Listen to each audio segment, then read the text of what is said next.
There we go. Hey guys, Zomb Phox here, and today we're going to be doing another live stream, the first one in a couple weeks. I'm currently setting up the other game. We're just going to be, it's the end of the other game, so I guess kind of got to talk about it. So, yeah, currently, right now, the Battlehawks are playing the Arlington Renegades in a game that technically doesn't matter all that much. The only thing it matters for is potential home field advantage for the Battlehawks, which can only be clinched if the Battlehawks pull this game off and the Brahmas lose. Doesn't really look like the Battlehawks are going to win this game, but we will see. So, yeah. We're just kind of waiting for this game to end. I assume we're going to see a lot of people join naturally when it's actually, this game is over and the Battlehawks, or the Brahmas Stallions game starts. Wow, Wilkins with a nice pass to the left and a nice hurdle first down for the Battlehawks. That is what you love to see if you're a Battlehawks fan. So, yes, this game is... We're currently still, we're just going over the one that's currently going on. Then we're going to be, naturally transitioning to the other one. Going to go post the fact that I am live currently. Let's see. I am live on YouTube right now. I'm live on YouTube right now. Yep, boom. Post that. Let's go back here. Yo, I'm back. Congrats on 800 subs. Thank you. Yes, up. Whoa, camera. Hold up. Focus. Okay, camera wants to be difficult. Love to see that. Yes, I did see that last night while I tried to get this on focus, that we did hit 800. I didn't expect to hit it that soon. I knew that the Panthers Roughnecks video was going to help with that since expansion always is a hot topic. I did not expect to, grow as fast as we did. So yes, we are 800 subscribers. We're just 200 away from hitting the really big milestone, which is incredible. So, it's just... I did not expect to wake up seeing 800 subscribers. I'm just going to be honest. I thought we were going to be, at like 799 maybe. But 800, love to see that. Is that going to be ruled down? Interception from Manny Wilkins. Renegades might be able to seal the game. Whoa.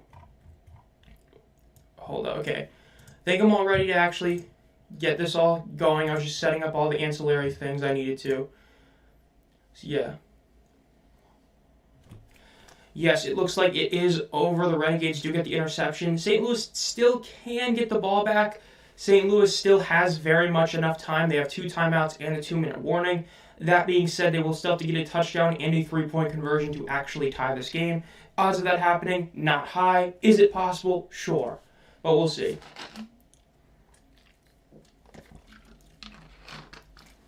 And so I did not end up... I just forgot. I'd like to make a real excuse. I forgot to post the, clinching playoff scenarios for this week. Essentially, if Birmingham wins, they clinch the home field advantage. Granted, Michigan would have to have basically win games by, 50 points to get it. But for the XFL side, if the Battlehawks lose... and the Brahmas, doesn't matter. That means Week 10 is the game that matters. If the Battlehawks win and the Brahmas lose, then that means St. Louis clinches home field advantage. So, if this outcome stays the same, the game against the Stallions does not have any impact whatsoever on really anything. But next week's Battlehawks-Brahmas game will be a huge game in determining home field advantage for the XFL Conference Championship game. Because, technically, I'm pretty sure it's Michigan would have to win out, Birmingham would have to lose out, and then Michigan would have to, just like the showboats last year, they'd have to have, wins by, 60 points, which just isn't going to happen. So, by all accounts, the Stallions are going to have home field advantage, but the XFL side is still very much up for grabs. Yes, we are on the 2-minute warning. Again, we're going to stick with this game until it's over, and then we'll, go to the actual game that we're supposed to do today. But, hey, we'll take it. Let's see. So, yes, this game was something else. I did not expect this to be a shootout. I'm not super shocked at it, but I was expecting this to be more of a low-scoring game. So, well, there goes my over-under for that one. At the Brahmas game right now, dude, nice.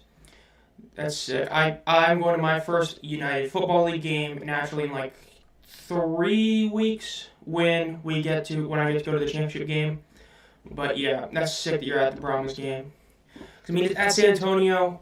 That's a big game. Again, even though it technically has no meaning in terms of the overall grand scheme of the UFL, it still is going to be, you could stop the Stallions from going undefeated and make them lose in Week 9 again, which would be really funny. So that'd be pretty cool to see. And especially being in the stream at the game, dude, that's honestly sick. Love to see that. Yeah, I mean, that game's going to be... I'm kind of glad it won. Well, I guess in hindsight, maybe not, but I was glad it did kind of end up, winning overall on that poll. I was like, which game should I do? I didn't really know. It was like by 4 votes, this game won.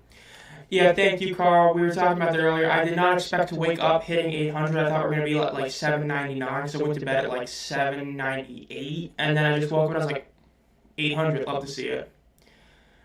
I mean, the Renegades are playing with a lot of pride. They really are a good team. It's just... I just expected the Battlehawks to do more. I really expected to see AJ be put in the game at this point. I get it. They want to see what Manny Wilkins can do. And again, it's not like this game really matters all that much. It only would matter if the Brahmas lose. But again, I was expecting, McCarron to at least get some reps, but I guess you're going to wait for Week 10. It is what it is. I'm hoping for an upset. Anthony McFarland 150-yard game is needed to help Dormady a little. I will say, in terms of the overall UFL community, I'm very glad people didn't overrate Dormady's performance like I thought they would after last week. Because counting stat-wise from afar, he had a great game, but when you actually analyze it, he really didn't do anything. And I'm really glad that it doesn't matter if you're a Brahmas fan, a USL fan, XL fan. It's like everybody collectively agreed that Dormady didn't have that great a game. He was just a quarterback, and I'm very glad about that. But I will say, I'm very interested to see if we get to see any Chase Garbers action. I was not expecting him to be activated this week at all. I thought he was going to be inactive, then active next week and get some reps. But him being active in this game, I wouldn't be shocked if he gets, a couple reps here or there. Because, if you're a Brahmas fan, I'd assume you're one of those people who really does hope that Garbers plays in the playoff game, right? So, I would hope that he gets some reps between this week and next week heading into the playoff game, so yes. Yeah, I saw that the Tank Bowl 3G man is on Fox next week. I really don't want to stream that game because I have to go and do stuff like, getting a free subscription to Fox Sports or something, which I will probably do. I've already pretty much tortured myself with 2 Tank Bowls. We're going to do a third one. But hey, next week your team might get a W. We'll see, though, because that is the game that, 90% sure, that's the game I'm streaming next week is the Tank Bowl 3, which is also the season finale for the regular season. Hilarious, but it is what it is. I didn't even say it's a fluke last week. Anthony McFarland... Anthony McFarland carried Dormady last week. He really did. He got a ball a yard in front of him, was bet, and just went all the way downfield. I have an issue Memphis can be DC. Look, if you didn't see the Week 9 picks video, I explicitly said do not under any circumstances bet on that game unless you're betting it, during the second quarter. I could legitimately see DC or Memphis win by 20. It's a game that has no meaning, pretty much at all. So, yeah. I love the Showboats, too. It was just disappointing because they have a great team. Yeah, talent-wise, they do. It's just been an overall just disappointment. Dormady, when he throws down the field, he has too much loft. It's because he seems to have a weaker arm. Also, I'm from Dallas. I am a Renegades fan, but I'm here in San Antonio for work. Hey, at least the Renegades got their championship rings, yesterday because, their best finish is going to be 3-7, which isn't great, but San Antonio has a shot. San Antonio really does have a shot to make it to the title game. It's just, if they have to play at St. Louis with Dormady as the starter, I don't see them winning. If they have to play in St. Louis with Garbers as the starter, they could win. If it's at San Antonio, they definitely can win. So yes, we are at a minute 57 seconds left on the Arlington Battlehawks game. Arlington has a 9-point lead. It is 30-21. This game actually became a shootout, despite AJ having not played at all. This is purely a Manny Wilkins versus Luis Perez duel. Lindsey Scott was ruled out for this game. There has been no cameo from anyone else. So it's been a QB duel, and it's been a good one.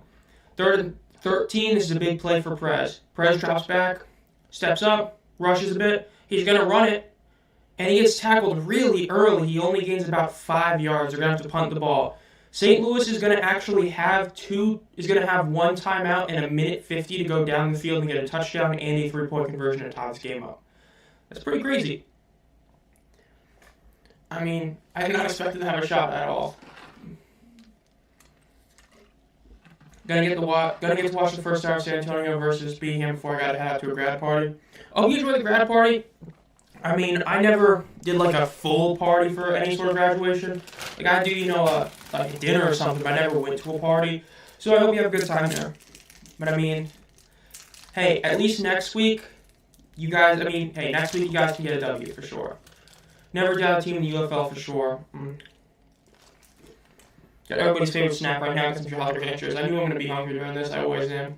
Sitting and talking for like 3 hours takes a lot of energy, so. But yeah, it's a big game that's coming up again. Even though, again, technically none of these games really matter. We only have like one game that truly matters, and that's next week's Brahmas versus Battlehawks game. But again, the Stallions still are on track to go undefeated. This is where they lost last time. So yeah. There are more people here than I thought there would be. I mean, that's a good thing. I mean, it is still a big game. I gotta turn my fan off. I mean, it is still the Stallions coming to town. It still is a pretty big event in that aspect. It still is, the team of the UFL coming to town. It still does have its impact technically. I mean, again, even though it really doesn't have a huge impact, it still is, again, if you're able to beat the Stallions, it's a big deal. So that's definitely something. Alright, so after the return, the Battlehawks are going to get the ball basically at the 45-yard line. They're going to have to drive 55 yards downfield to get a score. Let's see what happens. Alright. Wilkins is by himself, doing some motion. He's still by himself in the backfield, drops back, does a quick pass. It's intercepted, game over. It's over. Manny Wilkins got absolutely read like a kindergarten book, intercepted for a touchdown, pick six. Unless he gets ruled out, it's going to be a pick six. End of the game, Renegades win. I mean, right there, Wilkins got read like a book. I mean, that was bad. I kind of want the Renegades to go 3-7, see if the league doesn't want to take one pick from Memphis or Houston. I mean, the UFL did that back in 2022, and it was a really good game. It made that Maulers-Panthers game actually mean something. And I mean, yeah, they would have to do that because Houston got the W against Arlington. So yeah, I do agree that in that regard it would be a pretty cool thing to do. They're confirming the touchdown, but the interception is going to stand. So the Renegades do pull off the upset, barring some horrific ending, because absolutely read like a book. I mean, let's say I'm watching this play again. Oh wait, never mind, it's not the right play. But I mean, that was not good. Man, read like a book.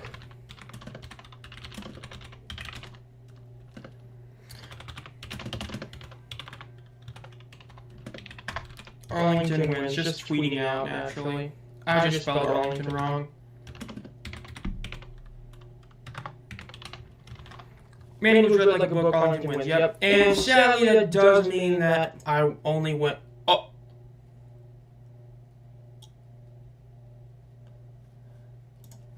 And just like that, intercepted for a pick one. So St. Louis gets a single point. That's crazy. They got 1 point. Still not really enough, but yeah.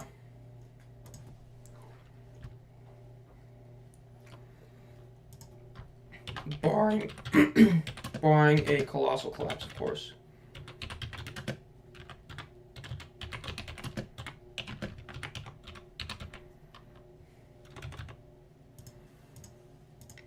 That was bad. So, I will say this. Right there, I hate to say this, by the defender, that was a terrible play. I apologize for not... I think it was Joe Powell, right?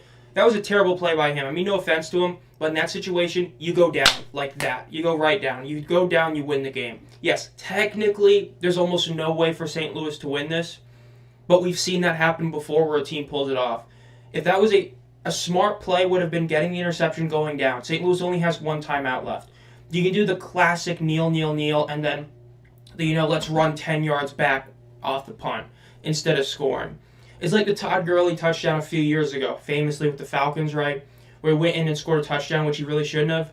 In that aspect, going for the pick six, while it's a cool play, that is not a smart play. And he probably will be, hammered on by, Coach Stoops after the game, being like, that was a great interception. That was a really dumb move going for the touchdown.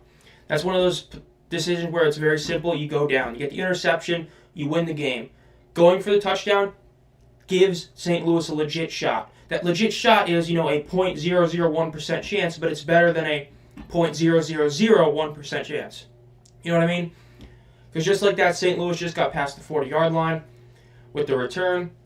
Again, the odds of them losing, very, very small for Arlington, but they would have had the game fully won had they have just gone down instead of actually going all the way back. Just an FYI.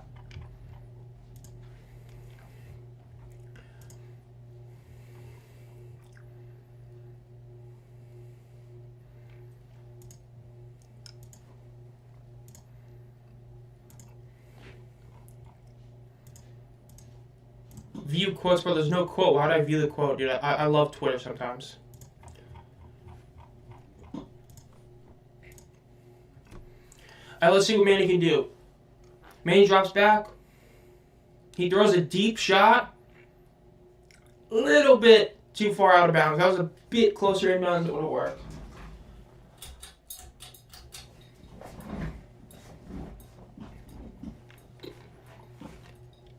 And let's see what happens now. Okay, again, there's still only a minute and 18 left. Let's see what happens. Again, if you're joining for the Stallions Brahmas game, you'll be transitioning to that one as soon as this game is officially over, because that game is essentially starting like right now. So yes.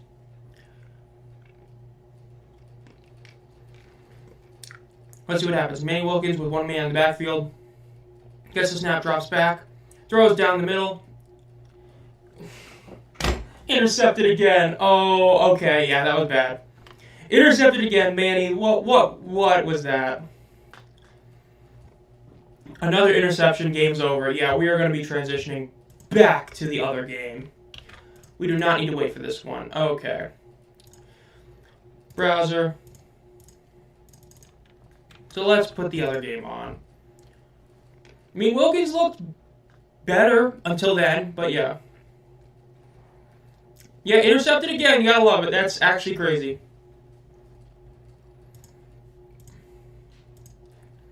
That's terrible. That really is. Well, that means I started off 1-3 on my picks, which is what it is. Or 1 out of 3, which it is what it is. But last week was great, so I'll take it. Let me go repost that on Twitter.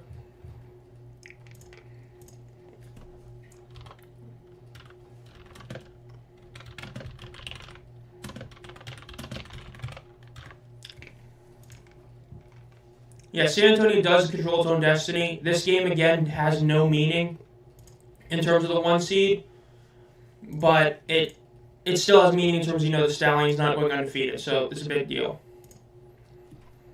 Congratulations, St. Louis. It's pretty bad.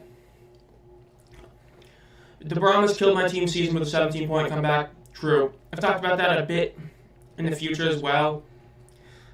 It's just... that game really killed the show of the spirit. Losing that game was bad. Does this help McCarron's MVP bid? No, I don't think it does at all. I think when he lost that game to Birmingham, that ended it. There's no way he wins MVP after that game. Because when you take a hard look at his stats overall, you realize McCarron hasn't necessarily been playing like a truly dominant QB, in a sense that a lot of what he's doing, rightfully or wrongfully, is truly things like, checkdowns a ton. Like, he's playing what a lot of people who hated on Perez before the season think Perez plays like. It's the best way to view it. Like, when you look at Hakeem Butler's stats, right? Hakeem Butler's like over 250 yards after catch. Whereas when you look at Tyler Vaughns and Javonte Payton, who are Perez's 2 top targets, they combine for less than 100. You add Sal Cannell to that list, those 3 of them combine for about the same, or a little bit more yards after catch as just Hakeem Butler. And yards after catch is one of those stats that really does kind of show just how much the QB himself is doing. And while guys like Shepard and Aitman aren't necessarily insane there, it's just that overall, it's pretty hard to make a case that McCarron's the MVP when he's really like the 3rd best QB in the league. Which is no knock on him. That's still being, top 3 QB is insane. It's just, I don't know how you give a guy an MVP when he lost against the other MVP candidate head-to-head, played worse than the other guy did in that game, and all that. That's just how I view it. The broadcast has some NFL peacock level technical difficulties. Yeah, for those of you who weren't watching the full game, there were multiple times where like things were just cutting out. Like it was really bad. Like the main camera would just cut out for like no reason. It was not good. Yeah, in terms of the MVP bid, it's Adrian Martinez. The only way he doesn't win it is if he only plays for like a drive. Actually, take it back. He's the MVP. There's no real way anyone else can do it. Because of the fact that the Panthers can't really get the 1 seed anymore, you can't have it be, the 1 seed winner gets it. So, overall, when you look at it, it's just, there's no way. I mean, the MVP is going to be Martinez. Really no one else that can argue for it. Yes, this game is about to start. Even though it's 3:05, we're being hit with the events about to start, is what it is. But yes. So let's see what's new on the world of people talking about this game. This game was definitely up there. I will say that Arlington-St. Louis game, top 5 game of the year for this season for sure. Yes, the game is officially starting between the Brahmas and Stallions. If you haven't already, make sure to like this stream. And if you haven't already, subscribe to the channel. So, again, this is the game that the Stallions lost 2 years ago. 2 years ago, they were 8-0, heading into a Week 9 game, and they lost. Will they continue to be undefeated, or will they lose? We'll see. We saw the first upset in like 3 weeks, just the game before. So let's see what happens with this one. This is a big one. Yeah, technically speaking, if San Antonio wins this game, they will hold the 1 seed for at least this game, so we'll see. This is a big deal. And with this win, 9-0 for the Stallions is a pretty incredible mark.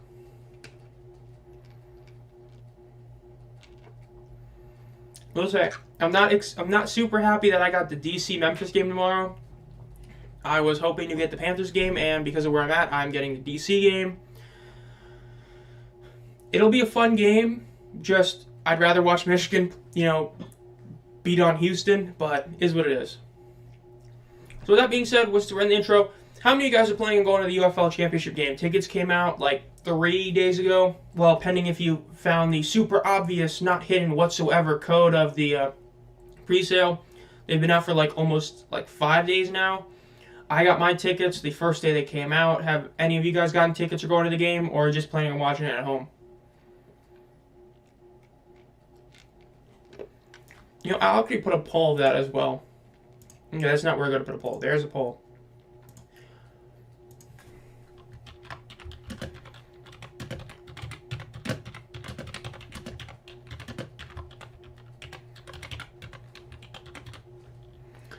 Are you going to the UFL championship? Yes, no. Boom. There's the poll.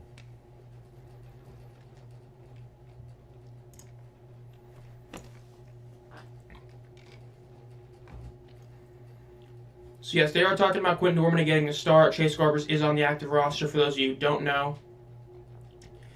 So he is on the active roster. Will he play today? We don't know. It'll be interesting to see. Just like it'll also be interesting to see tomorrow. Tomorrow's Michigan game is going to be interesting. Danny Etling is back as the starter with Perkins at QB2. And it'll be very interesting to see if they end up continuing the trend of using both quarterbacks. Just instead of Lewerke, it's going to be Etling, which I think is what they should do. We'll see how they do. And so, yeah. I'm saying no, UNLD. Unless I get a yes at some point later. Fair. Alright, so Birmingham is kicking the ball off. San Antonio is getting the ball first.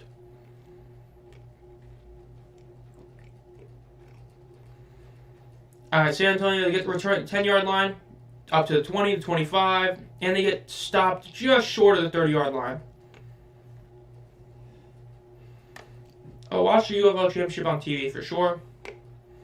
Yeah, I was really expecting the tickets to be a lot more than they were. I will say, they were well more than 2 times what the USFL Championship game was, but they were still not as expensive as I was expecting them to be, especially for how good of seats I got.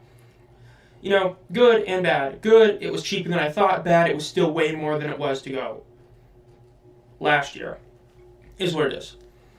Alright, so San Antonio, again, we'll see what they end up pulling off. See if they pull off the upset against Birmingham. Let's see. So motion in the backfield, Dormady gets the handoff, hands off, and it is about a 3.5, 4. Gets pushed really good by the rest of the team, and it's about a 4-yard gain. It's going to be about 2nd and 6. I can't make it to the championship game, but I'll sure be watching on TV. Why are the Brahmas wearing their away jerseys? I mean, the UFL needs the money, so it makes sense. This is the catch-up versus Mustard. I don't know what the deal is with the jerseys. I'm going to be honest. I stopped caring about teams, what exact jerseys they wear basically after, the NBA and MLB shenanigans, all their random jerseys they do for no reason. So I have no idea. All right. Dormady drops back, throws a quick pass to the right side. It's about, wow, another yards after catch right there. That's about like 15, 16-yard gain right there. I mean, that's a great play right there. I mean, the UFL needs money, so it makes sense, yeah. Hate to see it, but it is what it is. I mean, hey, if they sell out a stadium with the average ticket sale being like $40 and you get like a 50,000 person thing, I mean, you're making a ton of money in one game. You'll love to take that if you're the league. Dormady, one man in the backfield. Dormady gets the ball, hands off. McFarland goes for another like 11 yards on the ground this time. First down, they're going to be at about Birmingham's 49-yard line. McFarland already off to continue what he's been doing the past few weeks, having an incredible game. I just realized I gotta go to my Phox Super 6 picks. I gotta cheese my way to try and get the best I can. For those of you who don't know, you can do the Phox Super 6 picks for the day. Up till the first quarter is over in this game. So yes. McFarland again with like another 6-yard run. That's a really solid number right there.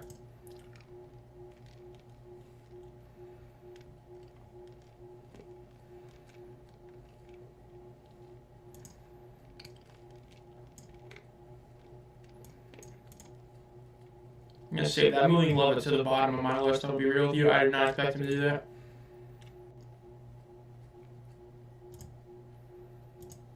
Alright, there's my Phox Super 6 picks. Let's hope it works. Okay. So again, I do have a poll out. Are you going to the UFL Championship game? Make sure to vote on that one if you haven't already. Ellison with a great run. It's about a 7-8 yard gain right there. That's another first down. San Antonio is driving. They're driving really well. Man, my fan is really loud. I'm going to have to get that fixed. There we go. Doesn't make it better. Alright, there we go again. So, come on, Stallions. We got to get pressure. Yeah, I mean, dude, so far it's just been the ground game just absolutely bullying the Stallions to start this game, whether it be Ellison or it be mainly McFarland. It's been crazy. Dormady runs, and he gets sacked. That's about a 2-yard loss right there. That's going to be 2nd and 12. So you don't like to see that. Again, it's another one of those it is what it is type of deals. Just hate to see it. That was a good sack. That was a big sack for BM right there.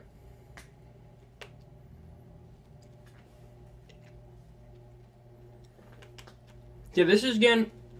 I mean, this drive is going pretty much exactly what I would have expected it to. It's, McFarland basically doing a lot of the heavy lifting. Dormady, no one in the backfield, and he gets sacked. That might be considered a sack fumble. Probably considered a forward pass, but we'll see. Currently on the field, it is a fumble by Dormady recovered by the Stallions. I would not be shocked if it gets changed, however, to being a forward pass. You need to see a replay of that, but we'll see.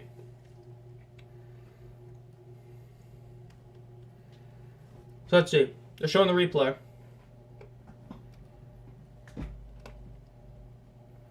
Alright, they're going to show... There we go. Okay, so Dormady drops back. Oh, that's a fumble. Yeah, that's a fumble. That is Birmingham's ball 100%.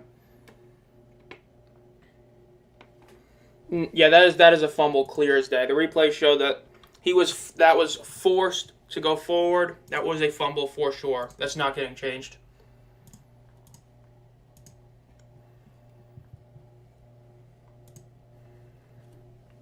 So yeah, that was a very big play right there by the Birmingham defense for sure.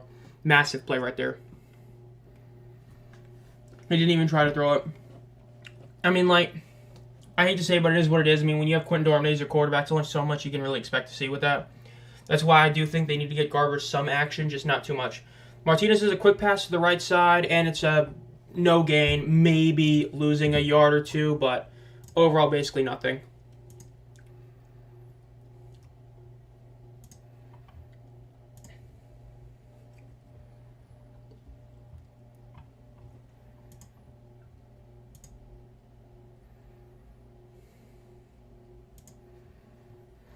So now with this win, as we talked about before as well, past week, that means that next week's game with the Brahmas and Battlehawks does officially mean whoever wins that game will be hosting the XFL Championship game, for those you don't know as well. 2nd and 9 is what they're actually calling it. It's a bit weird. Martinez does a quick pass. It's almost intercepted. That was almost read like a book, just like that Manny Wilkins interception. That was close. Definitely a dangerous throw right there. Let's see. So it's going to be 3rd and 9. The Brahmas defense can have a really good stop to open up the game. We'll see if they can pull it off, though. I mean, we've seen this happen before. Birmingham looks a little off to start a game or something and then just, go off. But let's see what happens here. 3rd and 9. Very good opportunity for San Antonio to get a really good stop. Drops back to pass. Martinez is still... He throws in the middle of the field. Wow, just threaded the needle. That's about like a 25-yard gain right there. That was a great throw. He just threw it right in between about 4 defenders. Big throw. Let's show the replay. Yep, the replay just... that was a great throw. It really was about 3 defenders, 1 behind, 1 in front to the right, 1 in front to the left. Threw it right down the middle. It's a beautiful pass, beautiful catch. 1st down, Birmingham. They have the ball at San Antonio's 43-yard line. All right, Martinez drops back. He's running up. Little bit of movement, and he gets sacked. Big sack for San Antonio. That's going to be about a 2.5-yard loss for Birmingham to make it 2nd down, and about 12.5 or 13. That was a great sack right there. Martinez tried to do a little bit of movement and just got absolutely stopped.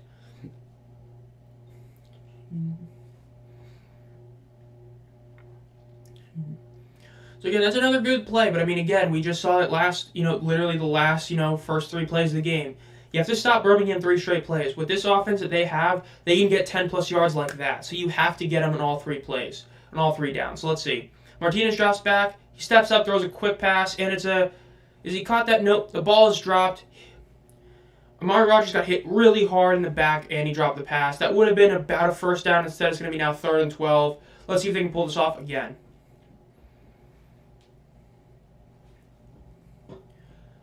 Including sacks on conversion attempts. Including sacks in both conversion attempts. Yeah, both these defenses are really good. Antenna TV is about 15 seconds ahead of what you're watching. Yeah, I'm not surprised. It's pretty much been the issue all year. Pending how I decide to stream the Fox game next week, it might be about the same. It just is kind of what it is. It sucks to see. And also because there's a slight delay from it being YouTube as well, which also sucks. I have low latency on, but not ultra low, so it's technically, I think, also a 5-second delay there. So it's adding a delay on a delay. One of those things that does definitely suck, but it kind of is what it is. There's a flag down on the play. Let's see what it is.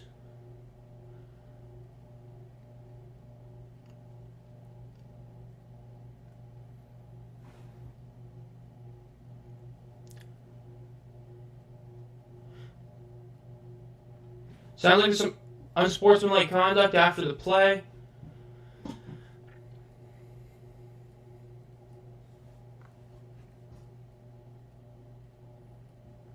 Unsportsmanlike conduct on the offense. That is a 15-yard penalty after the play, so that will be 4th down. Yikes, if you're a Stallions fan.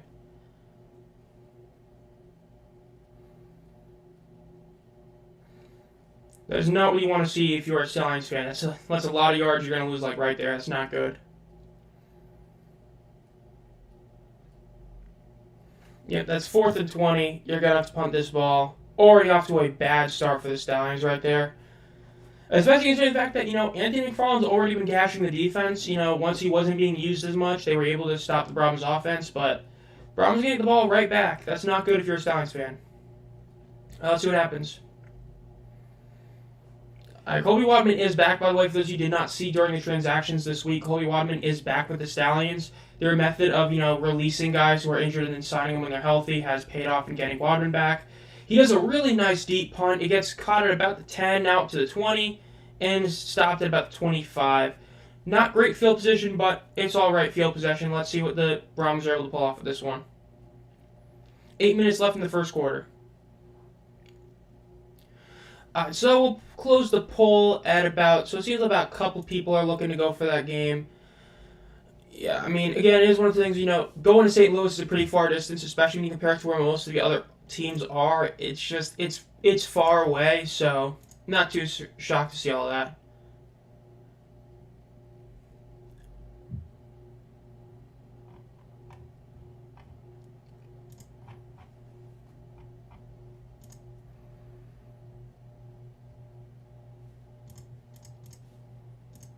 Dumbfounded by the penalty. It's almost as dumb as Delance. Nah, there's nothing as dumb as what Delance did. That was so bad, especially what he did the entire game. But yeah, it was a bad penalty. That's just stupidity. I mean, you lost 15 yards. I mean, granted, it really didn't matter that you got penalized there. You were already not going to get it. But still, that's one of the things as a coach, you hate to see that. So it's going to be very interesting to see what happens after this, naturally. Now, again, we saw McFarland do a lot of damage early on. But how much wear and tear do you want to put in his body in one game, especially when you have the two real games that matter being next week and the playoff game? That's a big question. Do we see Garbers play? There's a lot of questions with the Brahmas and how to handle this, overall group of guys they have. It's going to be very interesting to see. St. Louis is the best stadium in the league. From what I've heard, that's also true. I know that a lot of people really like Ford Field. It's just that on like a map standpoint, let me see if I can pull up a map on Google for myself. If I remember correctly, just St. Louis, in terms of where they're located, is located in a pretty... Yeah, I mean, it's close to, like, Memphis and Birmingham, but aside from that, it's very far away from everywhere else. All the Texas teams are far away. Michigan is a pretty far distance, so is D.C.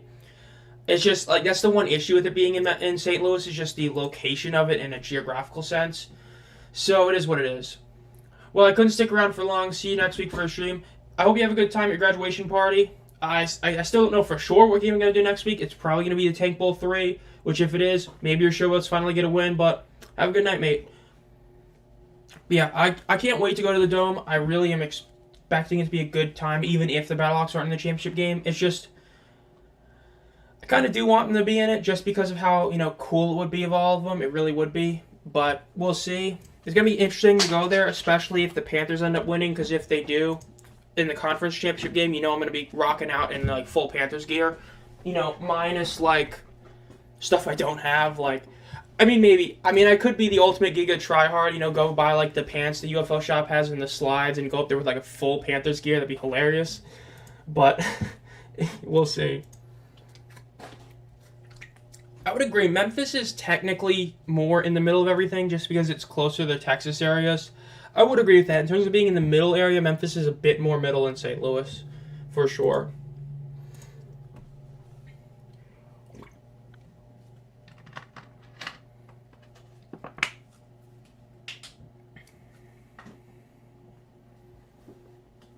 All right, let's see.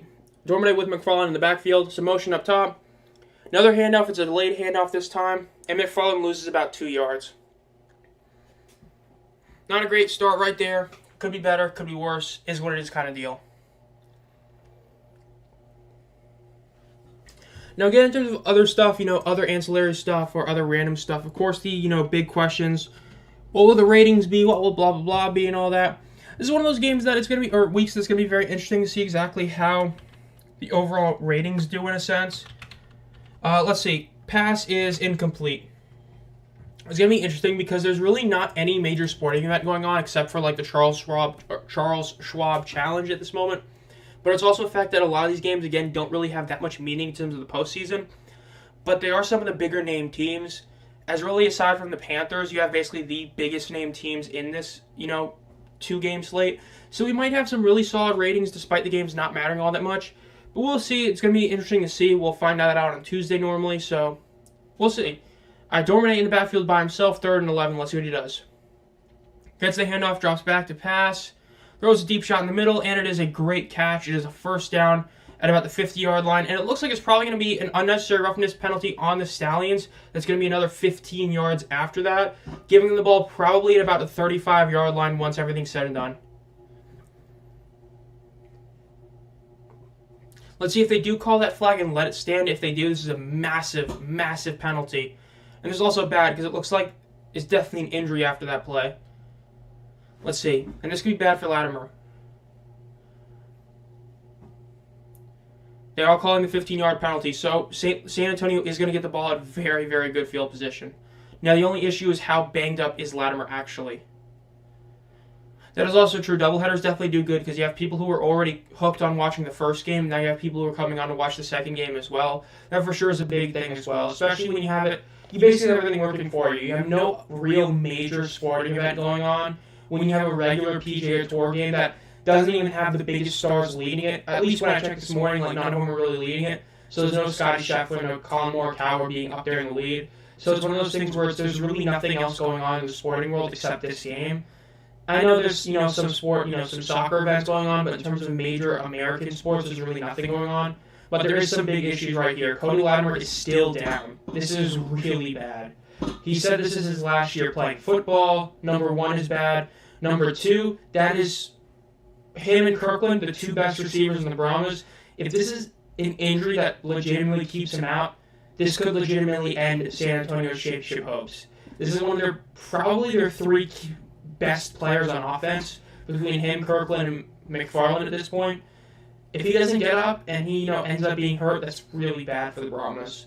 Hopefully he ends up, hopefully it's just he got rocked really bad. Hopefully it's, nothing super. Hopefully it's like at worst just a minor concussion, not one of those like horrid ones.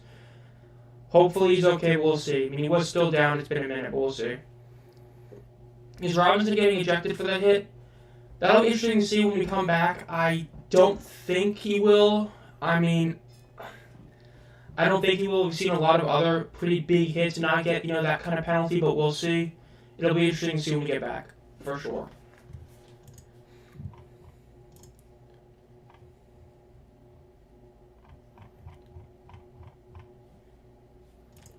Okay, close back out. There we go. Okay, this is definitely, hopefully it's nothing serious. When you go to a commercial break after something like that, you always hate to see that because that almost always means it's something bad, which you never want to see. So we'll have to see what happens, but definitely not something you want to see. Okay, there we go. Still in commercial break. That's not what you want to see. You want it to be out of it as soon as possible to, hopefully not be anything super horrific, but at this point, I guess we'll talk about some other stuff. So tomorrow's games, we do have the last regional broadcast of the season between the Panthers and the Roughnecks and the Showboats and the Defenders. Unlike last time, I do agree that this should be a majority gets one game versus the other. I just don't think it did enough. I think that 20% of the country getting the Showboats game is crazy. The Showboats game, legitimately, the only thing it matters for is the potential number 1 overall pick race, and that's it. But even then, with the Arlington win, it makes that race a bit less intriguing. Because I just don't like it. Because, it's just, I'm not a huge fan, but yeah. I bet I'm getting Memphis and DC because I'm in Florida. I can pull it up while we're in this little break, actually. Let me see. Oh, this is not good. Cody Latimer is getting on the cart. This is not good. He is on the cart.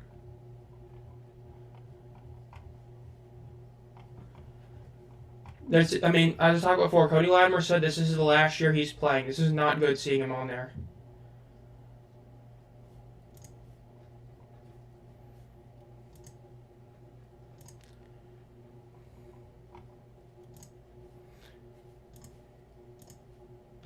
This is not good.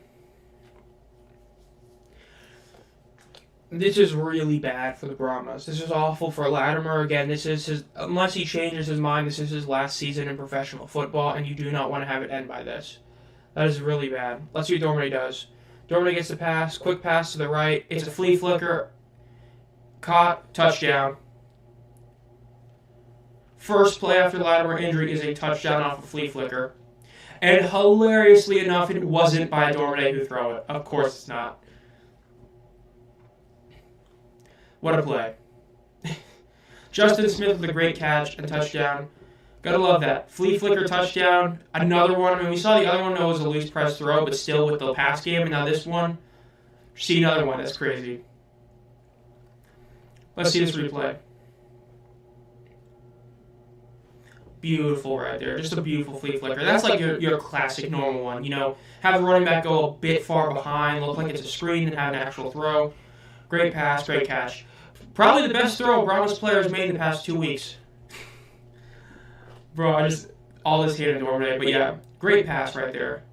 Let's see. So more motion on the 1-point conversion. They do a quick handoff. There's a flag. Let's see what it is. Probably going to be illegal motion, honestly, on the offense. It's going to push him back 5 yards. Ooh, this is bad again. This is terrible. Ellison's on the ground. He's in pain. This is bad.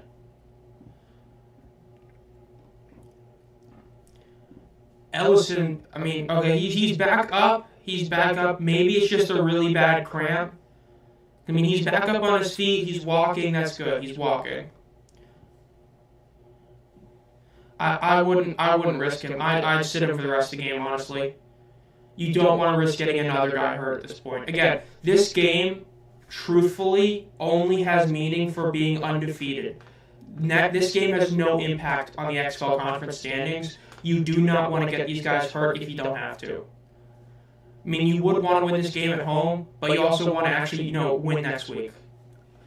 Quick pass, incomplete. Looks like it's going to be defensive pass interference. It's going to be a replay on the 1 point again. This is already turning out to be just one of the games of all time. So yes, we're going to have another time doing this play. This is something else.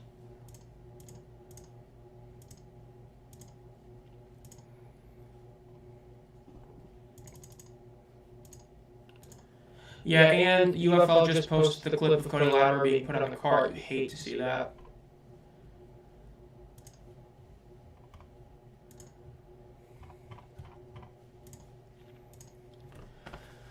Let's see. So again, we're doing this play for a third time now, the 1 point conversion after the flea flicker touchdown. It is 6-0 San Antonio, 6 minutes 43 seconds left. They're calling it a 2 point conversion, but this is a 1 point conversion. Now it's a 2 point, apparently. And it's incomplete, so it doesn't even matter. What a weird sequence of events. So yeah, now the Stallions, can have another shot on offense. We'll see if they can pull it off. Again, that was a great pass. You love to see a flea flicker like that, especially when it works. It's the second one that's worked, this week or today is the best way to view it. We saw the one earlier with the Renegades, and now we saw this one. Love to see it. Wade's happy. I mean, it's good. Now, can they do it again? That's going to be the question. Can they do it again next week? Or the next drive is going to be a big question. Josh Kirkland with a great pass. I mean, it's insane.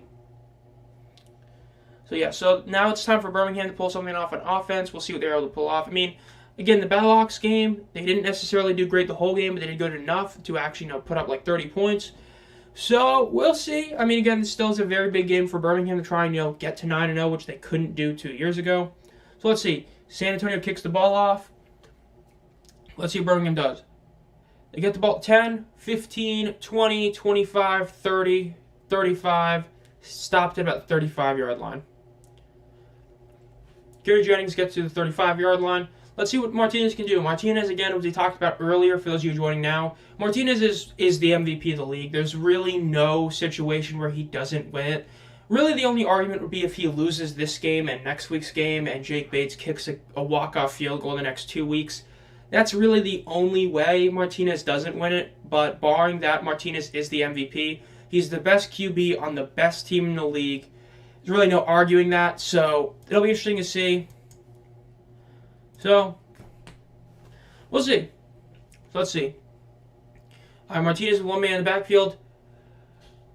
Hands off the ball. Holds the ball.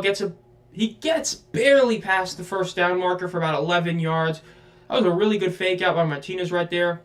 About 11 yards on that one. He almost went out of bounds about 4 yards early, but he did stay in.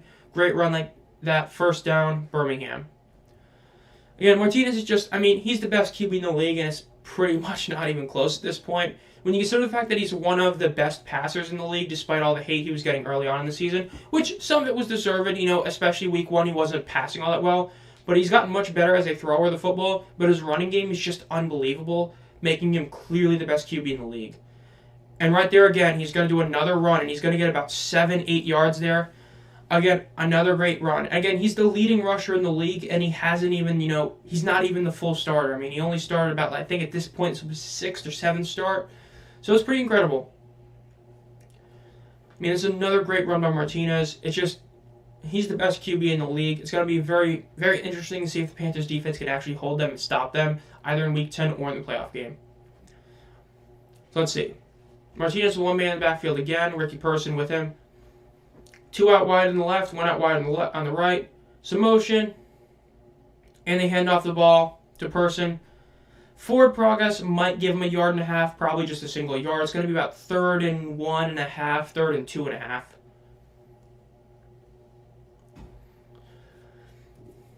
Yep, they're going to call it 3rd and 1 on the field. This is a big play. Honestly, it might be 4-down territory. You want to score again. You do not want to give the Brahmas hope. You don't want to give them hype. You don't want to give them faith. You don't want to give them anything. You want to score here. At this point, I would honestly think about just doing 2 straight run plays. And if you don't get it, then you don't really deserve, then you deserve to turn the ball over. You can't get 1 yard in 2 plays. I would go for it. Let's see what they're doing. They're doing the T-bone. They do the play. He's still up. And he gets stopped short. Okay, they ended up losing like 2 yards. Okay, now at this point, maybe you punt it. That's the one issue with the T-bone. The T-bone is a great play because of the fact that creates a lot of confusion and diversion when you have 3 backs behind the QB. The only issue is it's that issue of you're still handing the ball off behind. It's why doing things like halfback, fullback dives are so good in the red zone and all that, because you're never going to lose yardage aside from maybe half a yard, whereas in this case, he was able to bounce off the defender, and while he got free, he ended up losing more yardage than he would if he had just, gone down. So, it is what it is. It's 4th and 3. Let's see what they do. They are going to be punting it at 4th and 3. That was just a bit of not a great play. Let's see what happens with the return. It's going to be down at about the 7-yard line. That is a great punt, a great stoppage on the punt. Let's see if Birmingham's defense can hold the Brahmas. That's going to be the real question, so we'll see.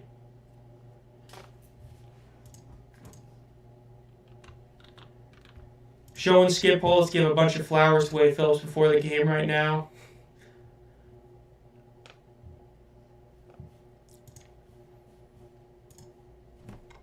I think this is one of the best jobs I've ever had since Skip Holtz. Yeah, and imagine if you've only lost 3 games in 2.75 seasons. Yeah, I think I'd have a pretty good job too. Gotta love that. I will say, I was joking about it in the comment section, but I think it'd be really cool if they made the UFL championship trophy be named after whoever wins it, like whichever coach. I think it'd be pretty cool. Alright, McFarland with about a 6-yard gain on the first run of that. A really solid gain right there. Might be considered a bit less, but we'll see. Yeah, I'd be interested to see what they name the trophy. I do think it'd be pretty cool to name it after whoever wins the inaugural trophy. So if the Stallions win, it's the Holtz Trophy. If the Battlehawks win, the Beck Trophy, the Nolan Trophy, or the Phillips Trophy. I think that'd be a pretty cool thing, honestly, but we'll see. I think the design was alright. I think it was better than what either league had last year, but could be better. Is what it is. Dormene is going to snap the ball, and it is going to be a quick pass to the left. Stopped short, but still going to be about with forward progress. Probably a 4-yard gain, going to be about 3rd and 1.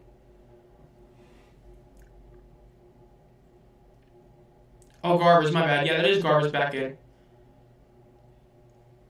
That is a big deal. Garbers is back in. I did not realize that. But yeah, Garbers is in. This is his first action in a while. He was on IR with a wrist injury. He is back. This is the guy that, when he was playing, turned a lot of heads. He was the guy that actually played really well and in over his head. Even though his final week, there was a lot of checkdowns, potentially because of the injury, he looked really great, was an MVP candidate. Quick handoff, and it's a 1st down. 1st down for the Brahmas.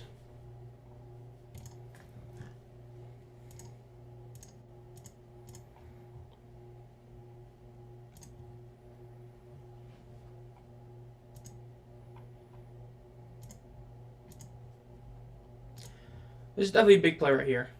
I mean, seeing Garbers back in is huge. Getting him some, things is a huge deal. Oh, yeah, and with what happened today, Perez became the first QB of the season to hit 2,000 overall yards. That is a huge deal as well.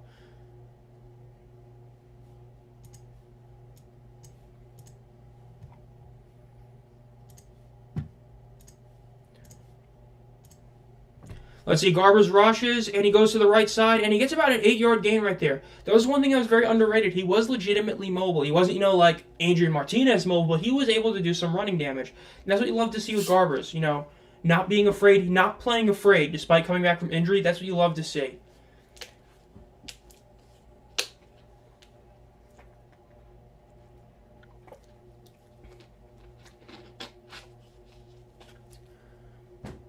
Let's see. One man in the backfield with Garbers at a 2nd and 2. Let's see what they do here. Quick snap. Hands the ball off. It's going to be close. Probably going to be ruled a first down. And so that'll be, continuing this drive for the Brahmas. This is not what you want to see as a Stallions fan. You do not want to see your defense getting beat like this.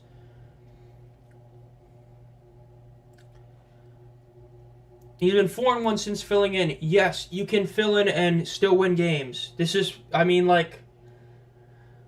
I get they're trying to be nice to Dormade, but let's be very clear. Nobody is picking Dormade over Garbers at this point. Nobody. So, let's hold off. Garbers proved everybody wrong. I remember thinking he was going to be hella mid or bad. He was great. Now he's back in, and he's still starting off really solid. Let's see.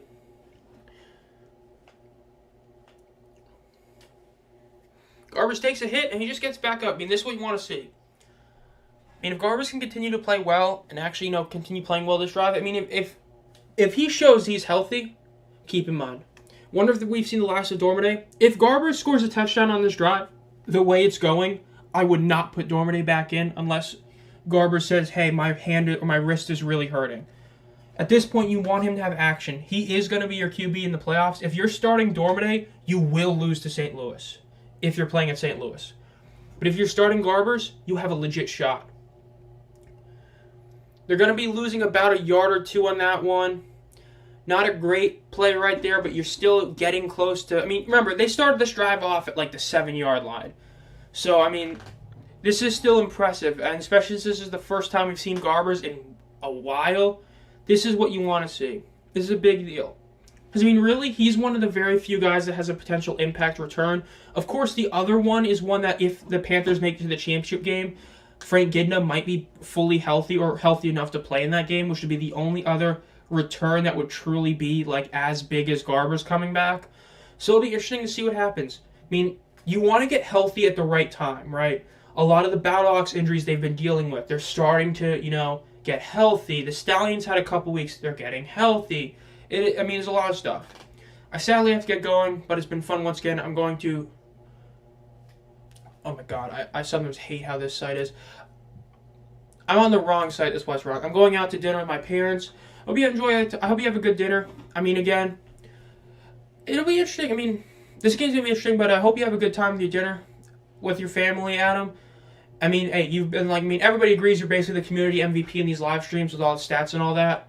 So I know everybody's going to be upset we're not going to be actually saying the updated stats, but I hope you have a great time there.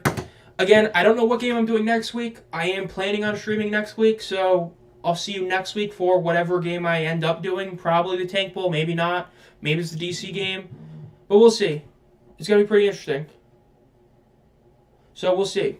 So again, hope you have a good dinner, and I'll see you next week in the stream. Yeah, this game is... As for this game, it's pretty crazy. The Brahmas are doing what they're doing with Garbers out there, and that's what you love to see. Let's see. Okay.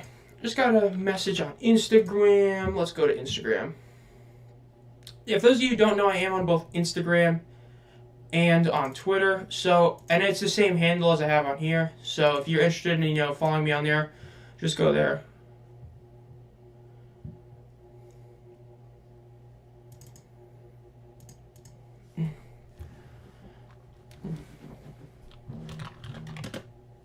And they were terrible in dressing how they usually play. True. Yeah, I do.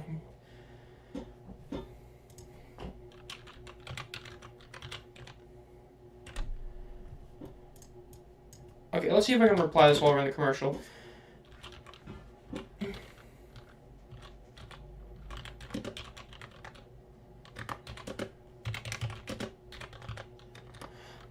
You know, I will say what Steven's saying on Instagram is really does kind of make sense. They really didn't feel like the Battlehawks. They didn't really feel like they were trying that hard. When you could have put in McCarron but didn't, it feels like they're basically viewing that game as a game that didn't really matter, which I do kind of agree. They definitely, it's just, at some point, you know what I mean. It's just, they should have put in AJ if they wanted to win it, but it felt like they were just, trying to protect him. It is what it is.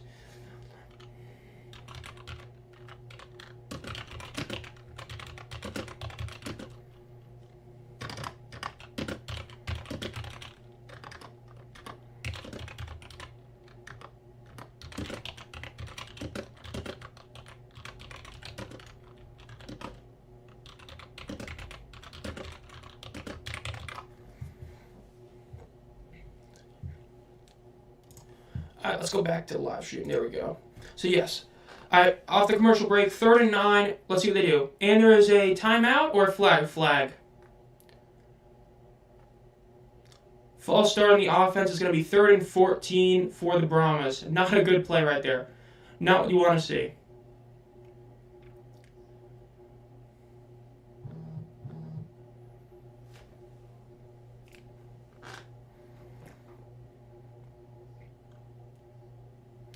So now let's see what happens. So the Brahmas were able to shut out the Stallions in the first quarter, but okay, Garbers takes the snap, drops back. He does a nice deep pass. Ooh, very dangerous throw. It was right into 3 Stallions and only 1 Brahma. That is not the throw you want to see with Garbers back. I get taking shots, but sometimes you don't take a shot when the shot is to 3 Stallions and 1 Brahma. That is not the play you want to see. Stallions are going to get the ball back, barring a fake punt. So we'll see.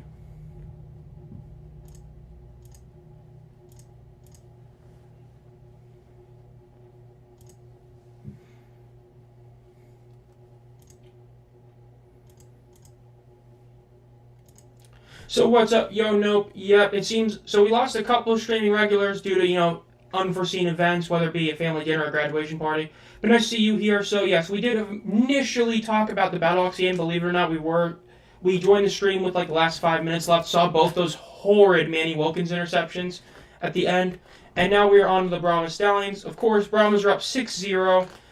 Garbers has already played. He just did a series where it looked solid until a couple bad plays at that penalty, and they had to punt the ball. Yeah, I was just talking to somebody on Instagram with the Battlehawks. That game, it felt like the Battlehawks really didn't care about winning that game. And the reason I say that final drive, the first final drive, you should have put McCarron back in. The fact they kept him on the bench showed that they really didn't care about winning that game. They just wanted to protect AJ for next week. Wow, that was almost an incredible pass and catch. Just didn't survive the ground. That would have been crazy.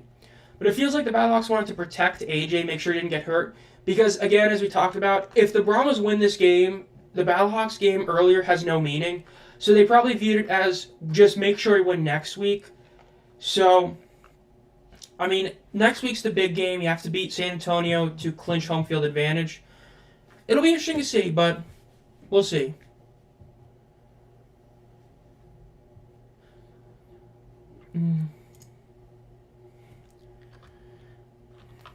Let's see. First down for the Stallions after a great play right there.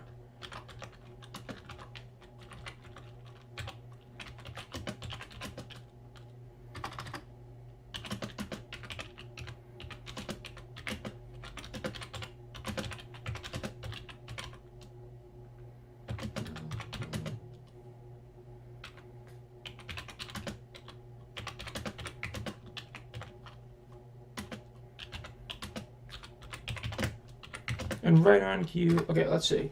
First down and 10 for the Stallions. Let's see what they do.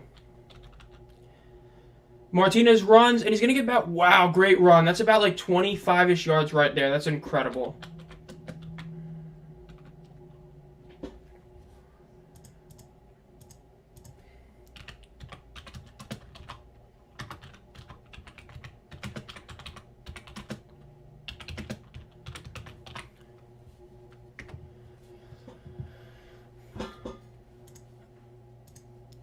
Good that there will be a meaningful game next week. Yeah, I agree. It's not a bad decision to project AJ, but again, you are, starting a losing streak. Another Brahma is down. This is the third Brahma down.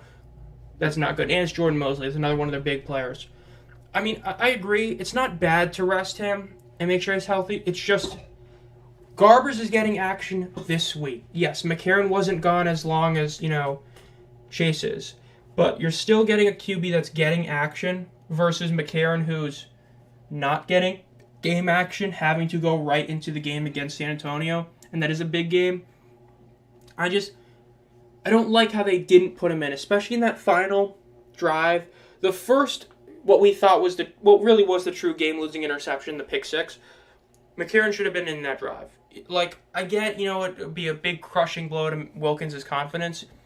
But when you do that, you're suggesting to your fans that you don't really care about winning this game. You just care about next week, which has its good, has its bad. I just didn't like it. Good that there will be a meaningful game next week, for sure. I mean, again, no matter what, there's really no way Panthers get the 1 seed. It's just basically impossible, but yeah. That St. Louis loss kind of made this game meaningless. Had St. Louis won, San Antonio would have had to win this game. Now they don't have to. Everything will be decided next week. I mean, that is true, but at the same time, the main meaning to this game was the Stallions' undefeated record. I do agree that, yes, it does matter, but I'd rather have it matter in Week 10 than Week 9. And also with this one, it's just the main draw of this game is Birmingham's undefeated.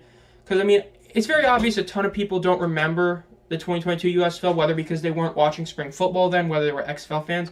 But the Stallions were 8-0. They were in this exact same situation. We all thought they were going to finish the season undefeated and cruise into the championship game, and they just got hammered by Houston out of nowhere. Yes, it was a close loss, but it was just out of nowhere. So this is a very big game for them, and that's what gave this game a ton of meaning. I do agree it would have been nice to see it have extra meaning, but again, you still have this game mean a little bit less than it could have, but now you have next week's game be a true, a winner gets home field advantage. And that's what made the Week 10 North Division games in the USFL matter so much last year, because you had both those games with the Maulers and Panthers games mattering about whoever won got to the playoffs. That's what you wanted to see. Stallions are 0-1 when they're 8-0. That is true. We'll see if they're able to get a W, but that is 100% true. They're going to put AJ out there next week in Week 10, which would get him ready for the playoffs. The only issue, though, is that next week is for home field advantage. So next week has a massive deal. Because if you lose that game, you don't get that home field advantage. Instead, San Antonio gets it. And so if San Antonio has Garbers back fully healthy, they get to play at home, and McCarron only has 1 game under him, San Antonio has a real shot at winning that game. Like, they have a real shot at winning that game. That's what I don't like about not having McCarron play in this game. You're just suggesting to have them lose. I just hate to say it.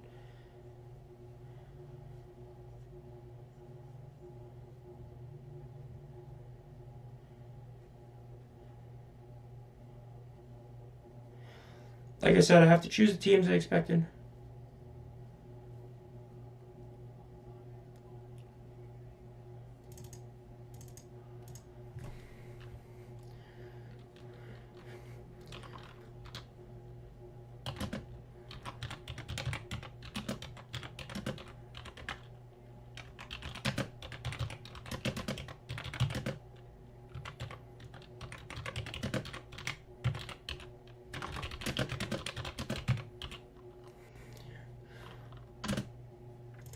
So, I mean, that's basically my thoughts on it as a whole, in all honesty.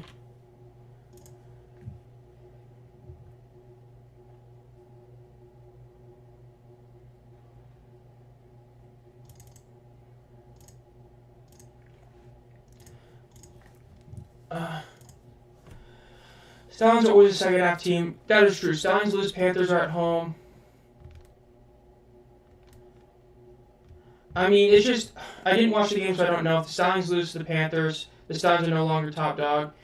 I'd agree. It's going to be interesting. It's just, I really hate the Panthers can't get home field advantage. Granted, there's no way they could. Tiebreaker's not going to help them out. Tiebreaker's just, because they lose in like every tiebreaker, so there's no way they get home field advantage. They're just technically alive. But I mean, Memphis was technically alive last year as well. But yeah. So essentially what happened, was that they put in Wilkins as the starter. He played the whole game. The entire game, the whole time. He looked decent. He was making good reads, but at the very end, they were losing. He hadn't done anything on offense for a couple of drives, and they just kept him in. And they lost. He threw a pick six, then they got a second chance because, it was a pick six instead of just a pick, and then he threw another interception. It was just an awful ending. It'll be interesting. Next week's going to be a big deal. We'll see. Quick handoff by Martinez. It's going to be about a 4-yard gain. There's going to be 2nd and 6 right there for the Stallions.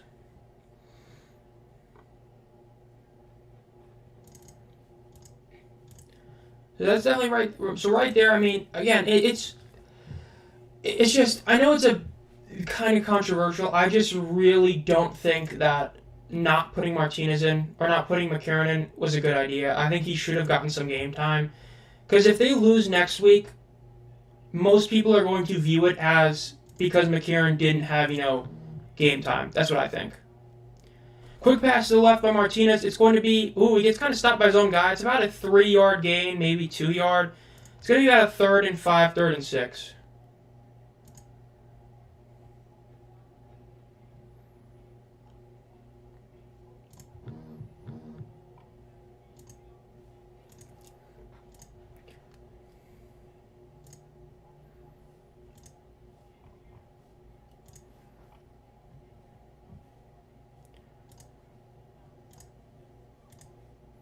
I'm just currently looking at all the stuff online. Let's see. So, yeah. If you haven't already, make sure to like this stream and subscribe if you're new here. And again, next week, I still don't know what game I'm going to do next week. I've talked about it before. I really don't. We'll see. Martinez, there's a quick pass to the left. His receiver fell down, so it's going to be incomplete. They're going to have to kick a field goal, which is fine. It's going to be half and half, so we'll see. Let's see. Okay, back to look at the chat. If Martinez is very Magoo-like when scrambling. Magoo does his eyeball downfield, scramble a lot to pass. Yeah, it's just like Martinez is like a better runner, but Magoo is a better like scrambler. It's kind of how I would view it. Magoo is one of those guys who's just very crafty in the pocket, and he was very underrated running, but Martinez is just a bit better. But yeah, you did good work, Zomb. Wish we could get more people in the chat. Well, I mean, the one thing is, it sucks. A couple guys who usually are very active in chat, have events that they're already doing. Kick is up. Kick is barely good. It's going to be 6-3 San Antonio over Birmingham, 9 minutes left. So there's a couple guys not here. It's a game late in the season that not a ton of people care about. So it is what it is. I do agree, but, I'm still getting used to the whole streaming thing. This is only my 5th stream, so it's not like I've been doing these a lot. However, if the Battlehawks win, which is still highly possible to have 3 straight home games, do the Tank Bowl. I probably will do the Tank Bowl. I'm just going to have to get like the Fox Sports thing or something or move a TV. Probably an antenna. But yeah, the Tank Bowl is what I'm probably going to do. At least the Stallions got 3. That is true. Very big deal. They got 3 points. This will think more that he panicked, made bad choices. Watching his pick scene and made bad choices and poor throws. 100%. I agree with that. 100%.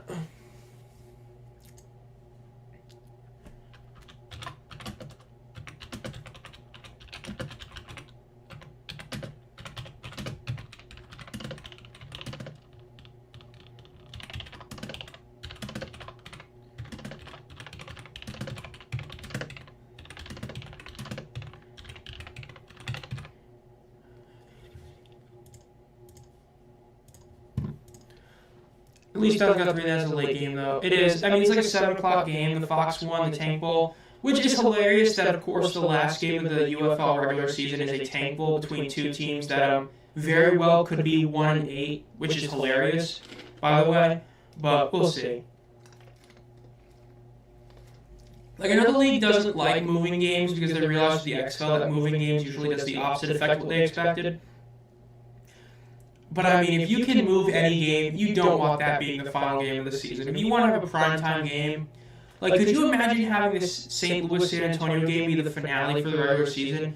Primetime, 7 p.m. on a major network at home for St. Louis? That's a way to end the regular season. Not having 2 awful teams going at it for what might be for the number 1 overall pick. I mean, it's just, come on. If they're going to change one game, change that one. Just switch it up if you can. I mean, really.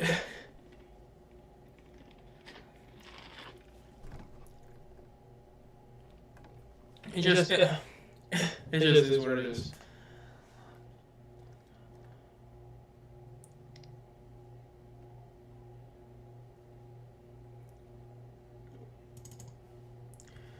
I will say also, just a quick side note, I don't know for sure, but I might be a guest appearing on a podcast for UFL podcast for springing into football. I don't know for sure.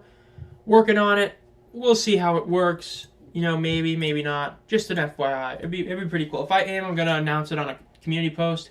Been talking with the guy who runs it, but we'll see. That's how it's scheduled, sadly. It is, but I mean, it's just, we saw the XFL, them change games, whether it be networks and all that. It would be really tough to do, but if you could, that's what you want to do. Something about the Tank Bowl 3 seems like a matchup that might go 2-0. It's a game. I mean, if both the Showboats and Roughnecks lose, you can have it be whoever wins gets the number 1 overall pick, or you can just have it be whoever loses get it. I mean, yeah, you could be kind of screwing over the Renegades, because, technically, if the Roughnecks win, the Renegades, not really, actually. Yeah, the Roughnecks kind of get it, but I don't know, it'll be interesting to see. San Antonio off the kickoff return gets to about the 43-yard line. It's a really good return for San Antonio. Massive play for them on the return. Let's see who comes out of QB. Is it going to be Dorminate or is it going to be Garbers? Very interesting to see. Let's see. We'll see. This is much more of a defensive battle than I expected it to be. I expected it to be a lot more like the St. Louis game where both teams kind of go out there like full guns blazing, kind of. Well, not full guns blazing, but kind of. We'll see. Somehow this is the worst one of the 3 of the Tank Bowls. Yeah, somehow. Because you don't have Arlington in it. Like, Arlington is a team that they're not as bad as their record says they are, whereas the other 2 teams, they are as bad as their record says they are. So, I think that's a pretty big deal. Quick handoff. Looks like Garbers is still in at QB. It's going to be about a 6-yard gain for McFarland, maybe only 5. Still a good gain right there. Yeah, it looks like Garbers is still in at QB. Very interesting to see that. I mean, it does not look like they're doing the 1-1. Maybe it's 2-2, or maybe they are just fully putting Dorminate on the bench. Interesting to see how this works. And, of course, Alex Millette is back in the lineup. I know he came back like a couple weeks ago, but still another good return. Again, the Brahmas are getting healthy when you want to get healthy. That's the one thing that really benefits them over a lot of other teams. A little bit of motion in the backfield. Fake the handoff. Very quick pass to the left, and it's a first down. And we get some good yards after catch. Wow, this is a huge gain. This is all the way to the 20-yard line. John Shea Kirkland takes about a 6-yard throw and just gains another like 25, 30 yards. This is like a Quentin Dorminate right there. Benefiting on that yards after catch. Love to see it, though. This is what you want to see. This is what you want to see with this offense right there. Just an immediate quick pass, just broke one defender and just bolted. Massive play for the Brahmas right there. First down right there. Garber's quick pass, middle of the field, and he gets tackled basically right where he catched it, which is still about a 3.5-yard game. They're well within field goal range. But let's see if they're able to actually get the touchdown.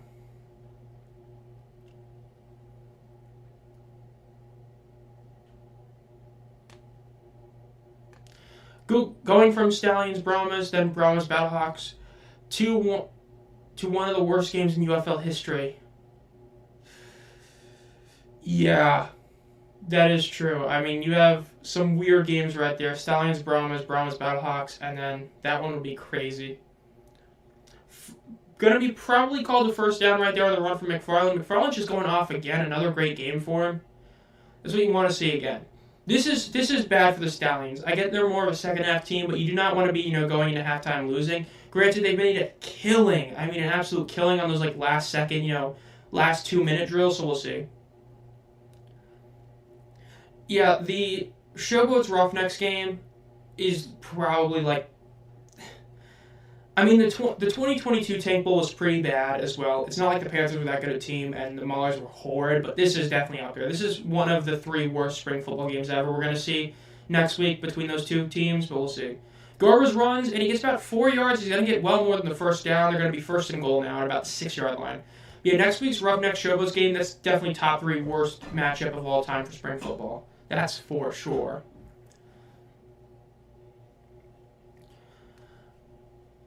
It's just gonna be something else. But yeah, as for this game again, San Antonio still going. I mean, he's only 6'3", but we're going to see another score real quick, barring, a turnover. Again, Garber's still in at QB, not putting back Dormade. Very interesting. Are they fully benching Dormade? I wouldn't be shocked, but, maybe they just wanted to put in Garber, see if he was okay. He said he's okay. They're going to keep him in. Quick handoff, and it's about a 4-yard gain, and he's still up about a 5-yard gain, actually. It's going to be about a second and goal from the 1-yard line. This should be a touchdown in the next play or two for San Antonio to put them up 12-3, but we'll see if they're able to actually cash in the touchdown. That is what you want to see, though, if you're a Brahmas fan. Great gain right there. Morgan Ellison, especially being back in, you'd love to see that after what happened to him earlier. So it's a pretty big deal right there, and it sounds like we're going to have a touchdown for the Brahmas. Bit of motion, quick handoff, and touchdown San Antonio to make it 12-3. San Antonio over Birmingham with 5 minutes 47 seconds left. Now again, Birmingham has made a killing off the 2-minute drill at the end of halves. So let's see if they're able to pull it off again. I would not be shocked if they're able to, eat up this 5.5-minute clock to get a touchdown. But we'll see what happens. It's definitely going to be interesting. Definitely will be interesting to see.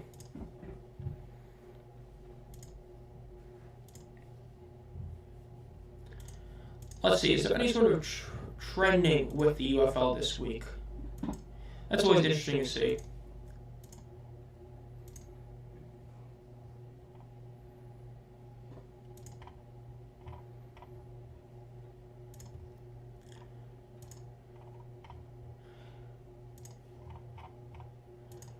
Let's see, they're going to do a 1-point conversion. Let's see what they pull off here.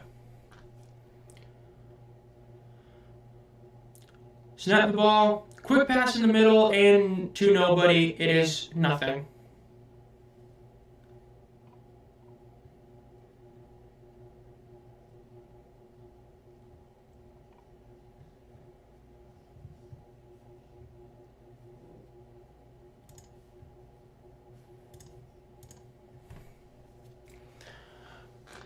Oh, and don't forget it's primetime. Welcome to Tank Bowl 3, primetime edition. We have the Roughnecks and Memphis shows, 2 teams that are garbage.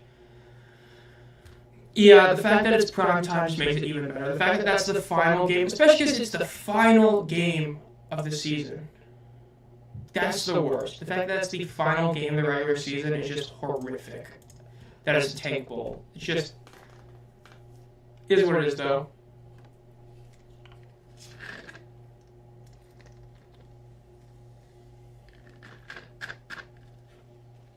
Crowd looks honestly really good from that angle.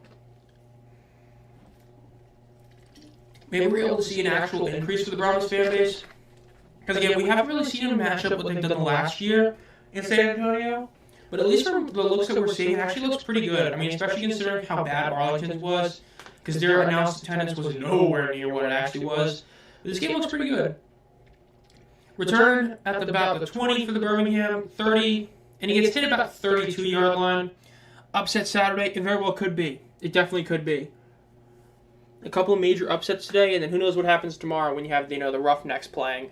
And of course, the Showboats DC game is the most intriguing game of the week, in my opinion.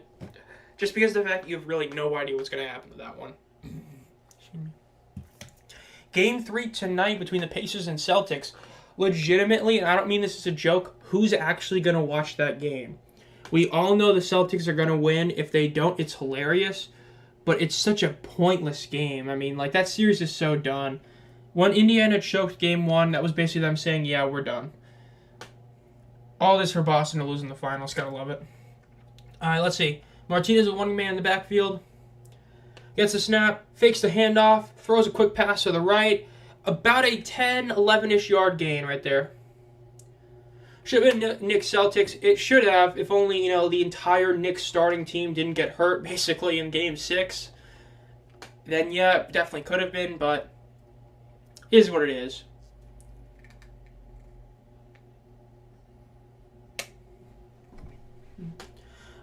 Birmingham still hasn't hit 100 yards of offense. You don't love to see that. But again, we're at 1st and 10. They're at about the 42-yard line. 1 man in the backfield with Martinez. Martinez gets the ball, does not hand off. Quick pass right through a couple defenders, and another first down. This is what you want to see. I mean, this is just beautiful QB play. Just great quick passes. That's another pass that was just a dot between a few guys. Gotta love it. The 15-game win streak. That's crazy.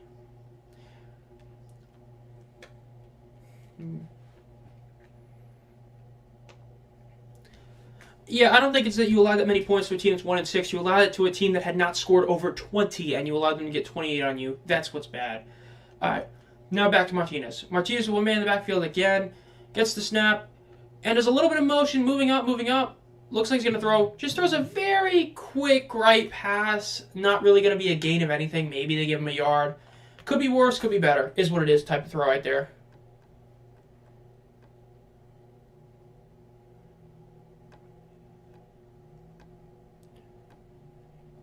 Indiana Pacers, that where Caitlin Clark plays. That's so messed up. Yeah, the Indiana Fever where Caitlin Clark plays. They got their first win yesterday. ESPN had to make it a huge deal. But yeah, the Indiana Fever.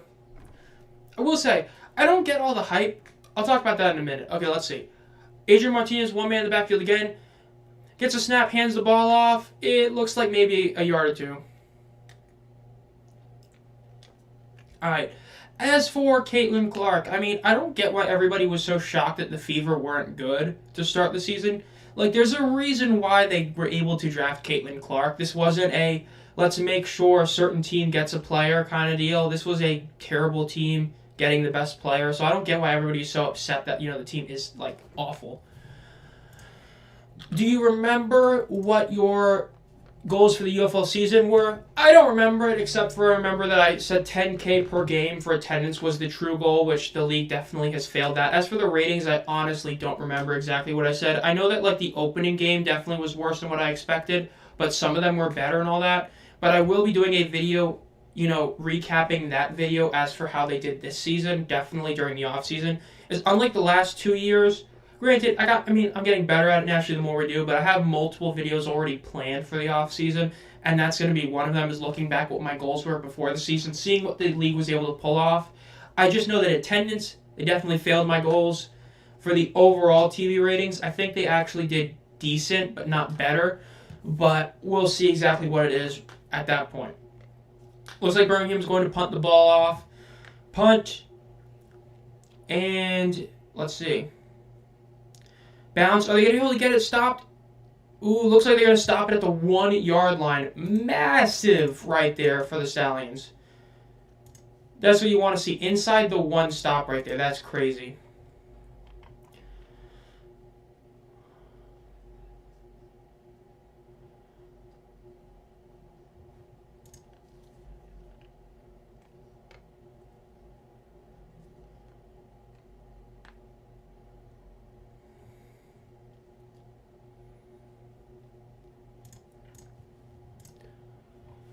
What did you see, Mike? Let's see what Mike thinks.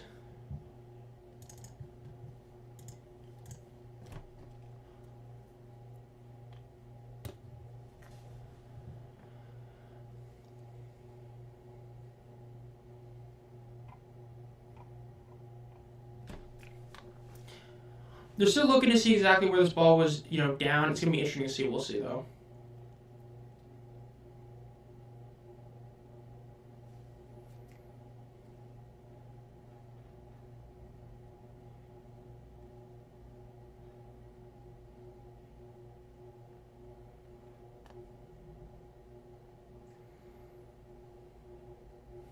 Do they have both feet on the ground? We'll see. This is definitely a close one. It's going to be interesting to see exactly what it is.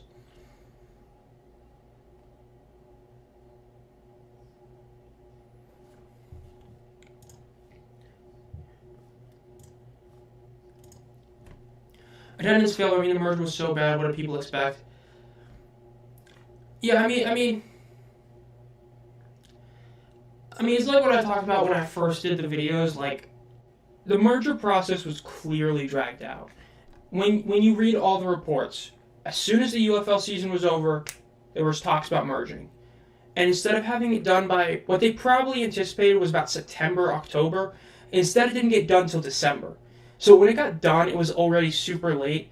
And that's why there is legit talks of why they should have potentially ran a season separate, where they could have, which I was actually planning on doing a video like that, and then like when I was planning it was when the official announcement came, and I was like, well, there's no point to do the video anymore. But the issue is that they very much arguably should have done 2 seasons separate, but instead they, merged it. You had no time to advertise locally because, again, some people say, well, the teams played here before. Yeah, but they didn't play the same, time. Like, XFL teams started in February, USFL teams started in April, and now you're saying we're going to start in late March. So the whole marketing was completely botched from the start, and that was definitely a huge issue. Caitlin Clark is the hope for the WNBA, and if she falls through because of other players and coaches discriminating against her, you can kiss the league goodbye unless the NBA men keep paying. No, the WNBA is going to be fine. Reluctantly, it's going to be fine. I mean, they've existed probably like 20 years too long. For those of you who don't know, the WNBA basically does not make money. It is what UFL haters say the UFL is always going to be, except the WNBA is that. It's a league that cannot make money. It just loses money. So, I mean, Caitlin Clark can make it good in terms of, money aspect, but is it actually going to save the league? No, because the league's already existed despite it really having no reason to exist. So, can Caitlin Clark make it actually profitable? Maybe. But we'll see.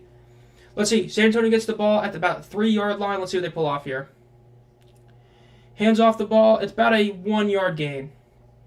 Beautiful punt. It's going to take years to build up fan bases.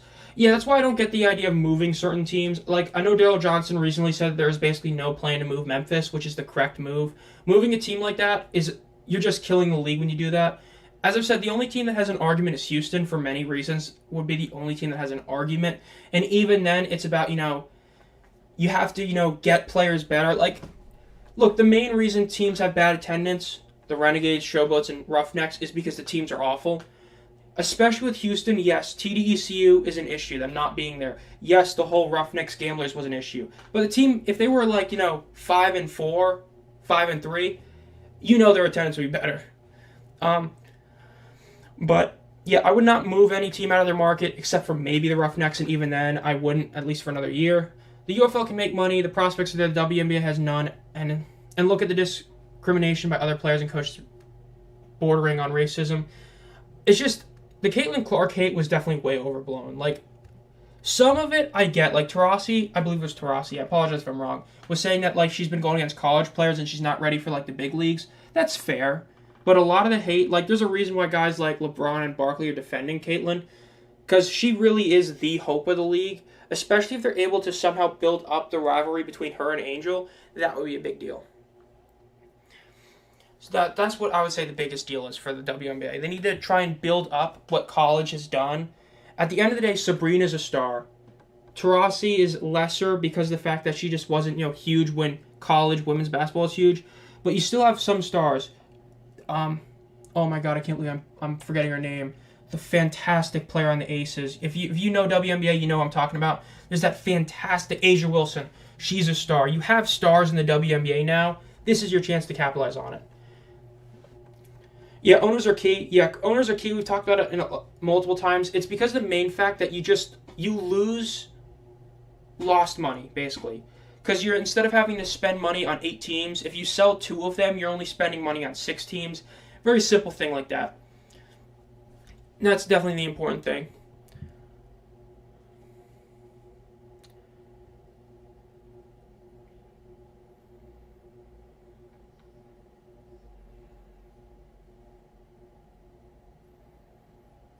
I will say, Steven, in terms of your reply, in terms of the, the picks video, what are the ratings for the WNBA? Oh, God, I have no idea. I just know that the Fever games are probably really good and everything else is probably really bad. But, as for the reply of Steven, the Showboats really had, 2 close games. They had that Week 1 game and that Week 2 game. And I guess technically last week, but not really.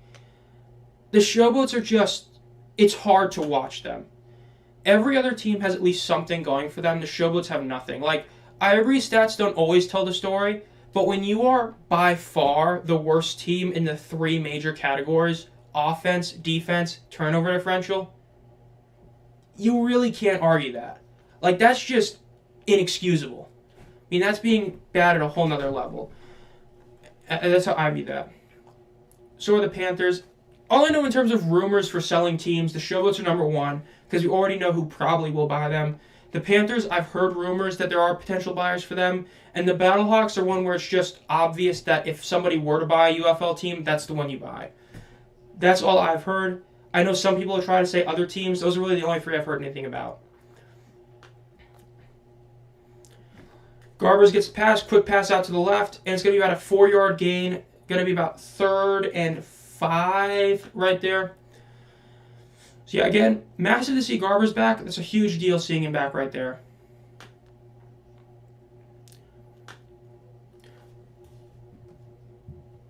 WNBA has men playing. I love how we're all just bashing the WNBA all of a sudden. I mean, hey, they got some great players, but that's what I'll leave it at. I based the show as comment on the scores. They did get closer on a few games where 1 or 2 players changed everything. Yeah, I mean, like, the week 1 and 2 games were close. They were awful games, but they were close. But even in the score sense, a lot of them were still, they clearly weren't in it. Like, the way I look at it is a team eye test in it? Like last week's game against Michigan. Technically, they were in it, but at no point did I ever say, man, the Sherlotts might win this game. Whereas there were games with the Roughnecks where I'm like, wow, they might win it. Admittedly, the DC game, it was, wow, DC's going to choke it. But I've still been in more games where I'm like, this team could win it, except the Showboats. I basically have never looked at them and said they're going to be in this game after week 2. Dude, the WNBA is just... If you're a WNBA fan, it just is what it is. You know, it's the WNBA. It's lasted despite it not really being successful. It has its good, but as a whole, there's a reason nobody watches it. Maybe that changes now. Women's college basketball has just shot up in popularity. We'll see what happens. It'll be interesting. Chase Garbers gets the snap, drops back, quick pass to the left, first down, great quick pass right there. That's what you love to see. First down for the Brahmas. As I talked about before, if you're the Brahmas, you don't even need to score in this drive. You just can't give Birmingham the ball back. Birmingham has made a killing on the 2-minute drill before halftime. You have to eat out this clock. If you give Birmingham the ball back, they will score. Garbers is a quick pass out to the right. McFarland gets about 5 yards right there and goes out of bounds. Let's see what they can pull off. If they get a score here, that'd be huge.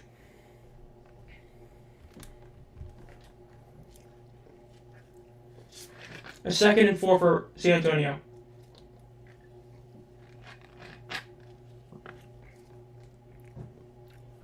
This is good for the Brahmas. This is really what you want to see. Again, they don't need to score here. They just can't give Birmingham the ball back. Birmingham will score. San Antonio just has to prevent them from getting the ball back. But if they can score and do that, that'd be huge. Quick pass out to the right. Dangerous pass, but a great throw. Easy first down. It's a decent, about 10-yard gain.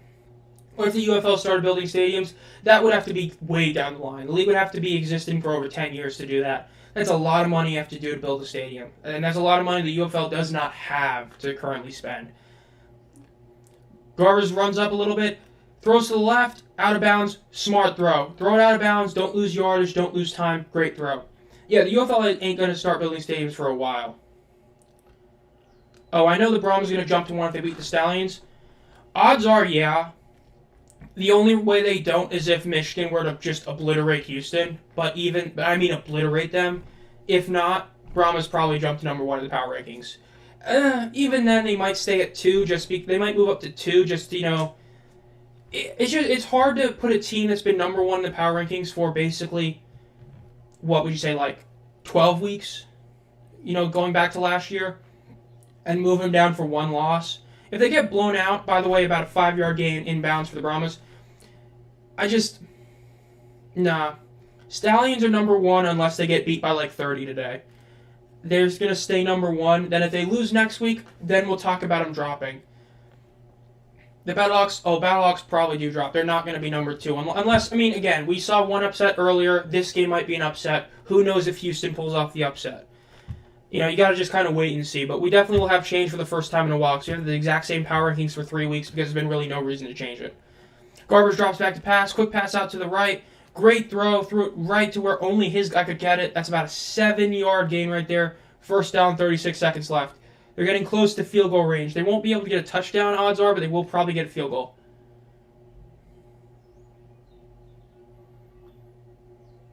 UFL will never build stadiums, lol, but the Panthers could get in on the ground floor with the new soccer stadium if they leave Detroit and leave Detroit as well. Yeah, the UFL ain't going to build stadiums unless it's a league that fully is fine over 10 years, and even then, there's no reason to.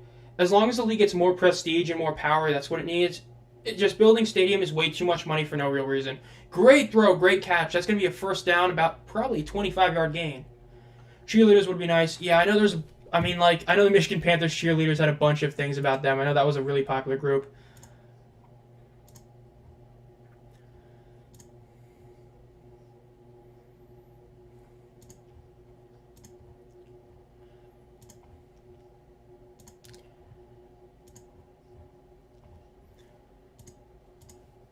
There we go.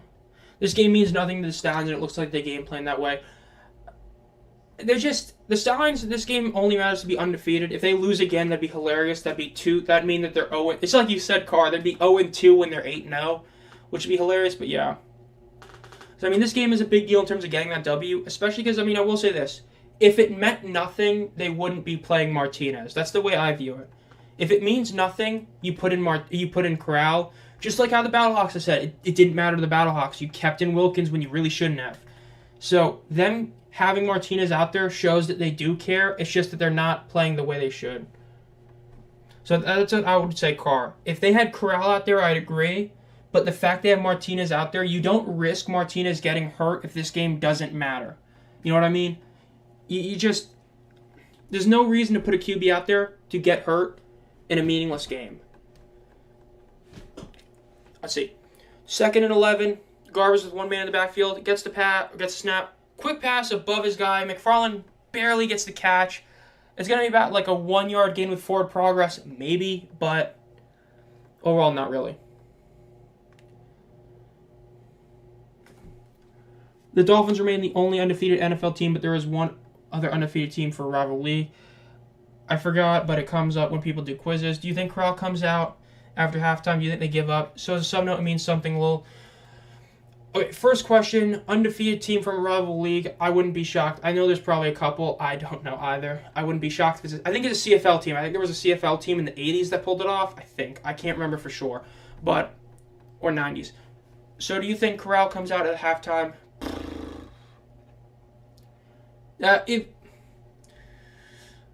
I wouldn't be shocked. I wouldn't do it. I would go for the win. Look, you want to be undefeated, you go for being undefeated. That's how I think. That's how I would do it. That's just how I view it. All right, let's see. 3rd and 11, 15 seconds left. They're at the outskirts of field goal range. Let's see if Garbers can get them about like 5 or 6 yards at least. Maybe even a first down. Let's see. Garbers drops back to pass. Quick pass in the middle of the field. They're going to get a few yards. About 4 yards. Going to have to call timeout. Bro, the season would be so much better if the Showless defenders and renegades were good. 9 points, nothing. Yeah, 9 points is a one-score game. The Showless defenders and renegades were actually good. Bro just forgot about the Roughnecks. It's true, but we've seen this. See, everybody, for some reason, it feels like the overall spring football landscape, it's not even that, just XFL fans. The overall landscape seems to forget, objectively, the 2023 USFL season was the best full modern spring football season we saw. Why? The worst team was 4-6. The best team was 8-2. The 2023 USFL season was so much closer because the teams were much more similar to what they were the year prior. So they had understanding of what their team were. That's why in Week 1 it was very good football compared to the USFL's Week 1 in 2022 and the XFL's Week 1 in 2023. Kick is up and hits the upright. It is no good. It is 12-3 San Antonio over Birmingham. Massive miss by Santoso. Hate to say it, he is probably one of the worst kickers in the league at this point. Hate to see it, but it is kind of true. It shows all the teams expected to lose this week, and Oregon won the first one with the Renegades. Hey, Battlehawks, I agree with what the consensus... Well, it's not even the consensus. It's like what you and a couple other guys say. They did not try to win that game. That was definitely a very poor excuse for them, but yeah. Huge for the Stallions for sure. Yeah, everybody forgets the 2023 USL season was a very, very good competitive season. The fact is that people legitimately thought the 4 and 6 Maulers had a shot to win the championship because they got hot at the right time. Their defense was incredible. So, when people say 8 teams isn't enough to make a competitive league, I just go look at the 2023 USFL. It can happen. It's just in the first year of a league, not necessarily. Because the talent-wise, yes, the talent discrepancy isn't as bad as it was last year. The issue is the talent consistency. It's like I talked about early on in the season. The Showboat's entire season was going to be determined by could they get their talent to gel. They could not. That's why they suck this year. They could not get their talent to gel. They couldn't get Vontae Diggs to stay fully healthy and gel with the defense. They couldn't get Cookus and the O-line to work properly. They couldn't get the receiving core to be as good as it could be. It was still great, but it couldn't. But next year, if they have the 8 teams, I wouldn't be shocked if we only have like one team that's actually bad. Because again, 2023 USFL, we didn't expect some teams to be as good or bad as they were. The Panthers were better than we thought. The Generals were worse than we thought. But even then, they still had a playoff shot. Hell, even the Showboats pulled off of that 5-game win streak during the middle of the season. And even the 2023 Roughnecks. Like everybody says the Roughnecks this year are this awful team because they were the Gamblers. The Gamblers almost made the playoffs last year. It's just that Mark Thompson wasn't doing what he did last year, and they decided to not keep Kenji Bahar. And of course, I hate to say it, the 2023 Roughnecks were also an overrated team. I'm saying it. They weren't bad. They were better than the Gamblers. But everybody says that the 2023 Roughnecks were this elite team. They were not. They were not elite. You know why I say that? You know what their 4 losses were? The 9-1 Defenders, the 7-3 Sea Dragons, the 7-3 Battlehawks, and the 4-6 Renegades. Those were their 4 losses. Wouldn't you guess those were the 4 best teams in the league? The Renegades when everybody was fully healthy and fully connected and Prez was there, and then the 3 teams in the other division. Those are their 4 losses. The 2023 Roughnecks, heavily overrated. Better than the Gamblers, still overrated. Well, the USFL and XFL played, and I was following both leagues, so for me it wasn't 8 teams. That's fair to say. If you watch both leagues the way that if you fully followed them, it is kind of 16. But the USFL, despite having 8 teams, was able to be a very competitive league. I don't count the fake Roughnecks. They would have been good if they kept the 2023 Roughnecks.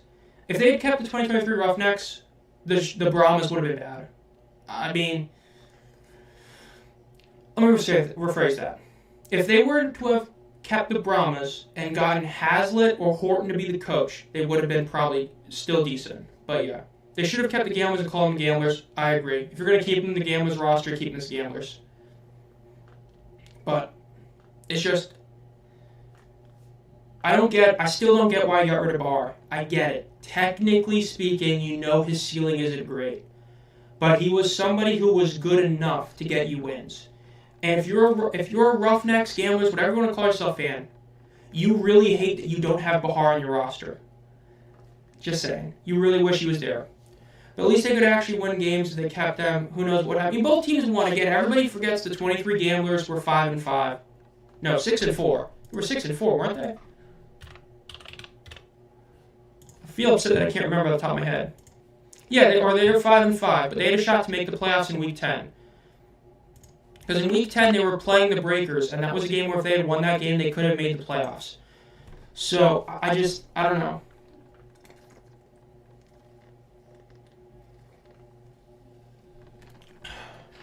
And especially because remember the Roughnecks last year had a QB controversy at the end of the season, where they really didn't know who was their actual QB. So they would have still had that issue as well. Currently at the game, yes sir, good sir, you're at the game, love to see that. There's one of the 2 really big Brahmas fans here on the channel. Love to see it. Yeah, I mean, we were just talking about it earlier. It looks like there's a decent crowd at that game. I mean, it looks really solid there. It definitely is really good. Love to see it. I'd love to see another person at the game. You're the second person in the stream that said you were at that game. They should have kept the Roughnecks, not the Gamblers, but then it's the XFL at the same level as the UFL and vice versa. Maybe the Roughnecks were good last year because it was the XFL only. The defense is shutting down the Ponies. Really is. Well, it's just that the Roughnecks, again, were overrated. They're not bad. Like, people seem to think that overrated and underrated means the exact, like, oh, you say overrated, you mean they're absolute garbage? It's just the Roughnecks were overrated. They lost to the actual good teams. Right? That was the issue. They couldn't beat the good teams. Me thinking about the 23 Roughnecks possibly being elite this season makes me sad. I wouldn't mind kicking them to the USL. We've talked about it in the past as well. the reason they got really screwed over was keeping 4-4. You could not get rid of the Renegades. If you don't keep the Renegades, you lose all credibility in the league because they're champions. You can't get rid of DC or St. Louis for obvious reasons. And then the Brahmas only exist for The Rock, so you couldn't get rid of the Brahmas. If you could, you would have gotten rid of the Brahmas, kept the Roughnecks, and then tried to work out a stadium deal in like Philly or Pittsburgh or hell, just do the Canton Maulers. Instead, you had to keep the Gamblers, but you didn't want to keep the Gamblers, you wanted to keep the Roughnecks. Totally botched, it was stupid. Why didn't they do it honest way then? Play them against one another, winning team stays, best player from the losing team, here's an answer. Who owns them? That is true, and then you also have the issue of, a lot of players at the XFL had already left by the time the USFL season was over. So that was another issue as well, but it's just... I don't know, I think the whole Houston situation, everything just went wrong for them. The Gamblers, Roughnecks, the team sucking, playing in Rice. There's a trifecta of why their attendance is so god-awful. Houston could have a better team, but the two ownership groups, you could claim cheating. I just think that with Houston, like the Chicago Cardinals and Bears, it's just with them, it's the Isaiah Henney move didn't work out as well as you expected it to. Whatever the reason may be, it didn't work out, and that was your big move. The QB situation was an absolute joke. I mean, just keep Bahar. I mean, you went with Jarrett Garantano as your starting QB. Wait. Since all the lost teams are, I suppose, coming back, what happens when they're bringing back? I don't think all the teams are coming back. I did a tier list video a while back where I talked about teams returning. I just don't see the Gamblers returning. I just don't see a reason for them to. You already have 3 teams in Texas. Ain't no way in hell you adding a 4th one. So, I mean... And you're not going to move the Roughnecks and then bring back the Gamblers in 3 years. You know what I mean? The Gamblers, I see no way they come back. No way. And just like with the Express, not the Express, I'm thinking too ahead of myself. Even the Wildcats, I don't see them coming back. If there were 2 teams from the modern USL, modern XFL that don't come back, the Wildcats and the Gamblers are the 2 teams that are not coming back. The Gamblers are already there, just under a different name. It is what you hate to see, but yeah. If they wanted, they might have favored the Stallions in Birmingham trying to exploit the Tide's popularity and the past success. Yeah, that was something true. There's a lot of things that... And again, a lot of this issue is because of how bad the... By the way, we're in halftime. For those of you who are joining the stream expecting the play-by-play, we are at halftime, as you can see right there. We are in halftime, so this is where we're talking about this. But a big issue is that whole merger process, and that's what they really have to do well next year. They have to actually... focus on local marketing. Yes, there's the issue of, but the seasonal employees. Yes, seasonal employees suck, but you can just hire other seasonal employees. You know what I mean? There's a lot of things the league needs to do. There's a lot they need to do. Why not just rename the team? It's just... People were already confused. Like, a lot of us here on the channel, we watch, we breathe, we live and die spring football. We know what happened. A lot of people, you go on X, you go on Reddit, you go on Discord, you go on Instagram. A lot of people didn't know what the deals with Roughnecks and Gamblers. Could you imagine changing it again? Oh my god, so many people would be so confused. Because then you'd be like, wait, what? That's why you can't do it. Because you already created all this confusion once. Doing it again is just mad. Yeah, I said the biggest goals for the league this offseason, sell at least 1 team. Probably 2. They need a couple teams to be sold. They need to focus heavily on local marketing. There's a lot of things they could be exploiting. The USFL, for the 3 teams that played at home, did a decent job, right? They had the stuff at that donut place with the Showboats, going to Grizzlies games, having Birmingham be in the parades, having the Panthers go to Detroit Pistons games and all that. They did solid there, but the reason for that as well is because, and I hate to bring it up, remember the XFL and the UFL technically are still a hub method. People hate hearing hub, but it's true. Now the hub is different. Instead of it being a where they play, it's a where they practice. But with the USFL, the Panthers, Stallions, and the Showboats all were legitimate home teams, not in hubs. That is the most we have seen in the ultramodern spring football landscape. The XFL had the Renegades. That was it. So they were able to benefit a lot from more marketing. Now, it didn't work for the Panthers, but the Showboats, there's a reason why their attendance is so much down compared to last year. That's part of it. I want to know what was the hub. So for the XFL, the hub was everybody practiced and played in Arlington. Oh, for the USFL. USFL had 4 hubs in 2023. Birmingham, Memphis, Michigan, Detroit, and Canton. Canton had the Generals and the Maulers. Detroit had the Stars and the Panthers. Memphis had the Gamblers and the Showboats. And then Birmingham had the Breakers and the Stallions. They all practiced, lived, eat, breathe, everything there. So they were legit home teams. Naturally, though, there's only 3 of them. Only Birmingham, Michigan, and Memphis were actual home teams. Everybody else was just kind of there. And unlike the XFL, whose hub method is flying the team out to the stadium, the USFL is we just play in these 4 stadiums. So it had its benefits, had its downsides. The downside, you had games that had literally 500 people in attendance when it was like if it was a Maulers versus Gamblers game in Memphis, dude, nobody's showing up to that game. Yeah, an owner should own this down because the history a lot of success. Sell the team, sell them all because if they sell just a couple, create chaos, add more. Always say, easy to remember within the group he has. Yeah, I mean, was MetLife just closed? The Jersey, New Jersey couldn't play MetLife. It's a lot of finding stadiums. I know that the league only tried so hard. From confirmed reports, I don't know for sure, but from confirmed reports, the only other USFL team I know that had legit talks with stadiums were the Breakers going to the Shrine. They probably talked about Yeoman, but I know that. Everyone else is rumors. Did they talk about playing in Lincoln? Did they talk about New Jersey? I can't say for sure. They did talk about the Breakers. That was the only thing. Because it's about them getting the stadium deals. They wanted cheap deals. That's why they played in Canton. Because Canton just gave them like a super mega deal. Like super cheap to play there. It was great for everybody. If the league can sell all 8 teams, that'd be great. If they can't, just sell something. You need to sell at least a couple teams, at minimum.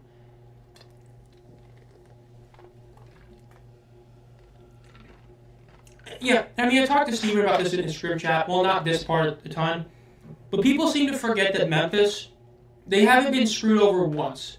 This is a market that repeatedly has gotten screwed over by football leagues to where it's, why would you as a Memphis person go to a game when you have no idea if your team's going to last? They had a team in the CFL, didn't last. I believe the World League of Football didn't last. The original USFL didn't last. The NFL technically didn't last. And it just keeps going on. So you can't expect, 20,000 people at a game for no point. It's just, yeah. Half's almost over. That's good. Again, the Brahmas are currently up in the lead. They're up 12-3. But a missed field goal late at the very end of the half has been very detrimental. This allows it to stay a one-score game despite San Antonio overall ponying Birmingham in many stats.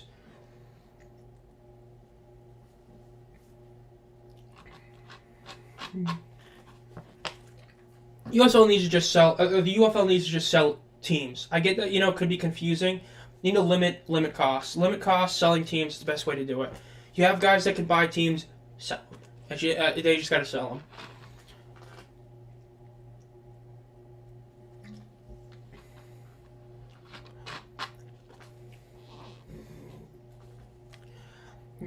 Let's see. Birmingham gets the kickoff. This is a big deal. Birmingham does get the kickoff. And they're going to get the ball about the 45-yard line. Great start for Birmingham on that kickoff return.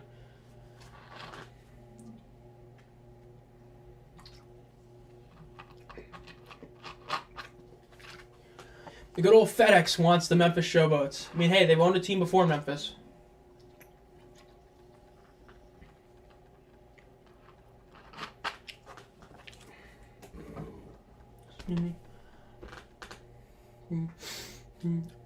Alright, let's see what Birmingham does here. 1st and 10 at about the 45-yard line. One man in the back for them, Adrian.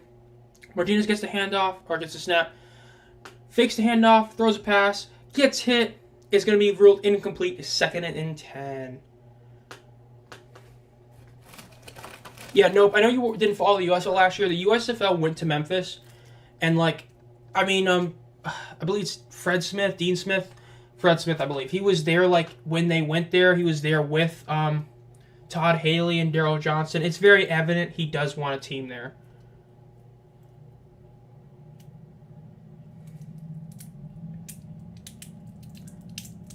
mean, there was the Memphis Express in the AAF that they didn't technically own, but was there. But I mean, I know it was like the Memphis Mad Dogs he owned in the CFL. A deep pass, great throw by Martinez, a great catch. Up to the 15, the 10-yard line. Massive play by Birmingham right there. That is what you love to see right there. That is a beautiful play. That is a beautiful play right there by Martinez. That was perfect. If he had thrown that a second late, half a second late, that's intercepted potentially. Beautiful throw right there. Massive play for them.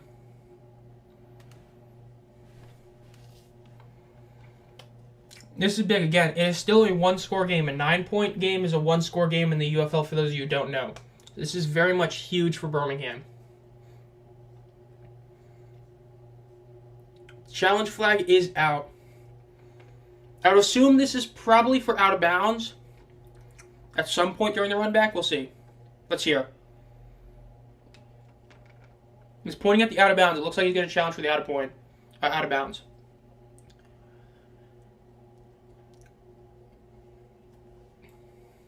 Let's see if he's right.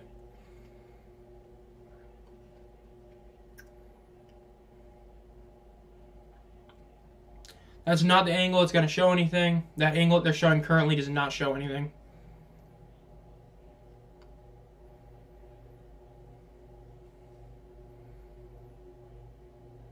Let's see. This is a big... Let's see. Nope. Still in bounds there. Still in bounds. Ah, it might be out of bounds. One of those was close, but none obvious.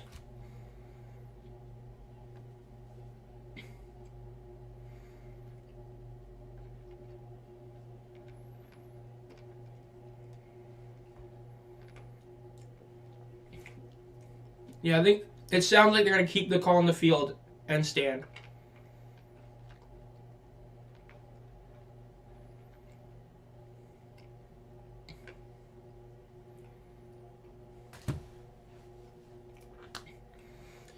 If it's like the IFL, the views we get are the television ones, but they get a stadium view that we don't get. No, they have a bunch of other camera angles they show naturally because, you know, they've got a bunch of them. But sometimes there are ones that aren't great. But yeah. The challenge is not successful, and so San Antonio will lose a timeout very early in the third quarter, which is not something you want to see. That was a great reception by Sternberger. Love to see that.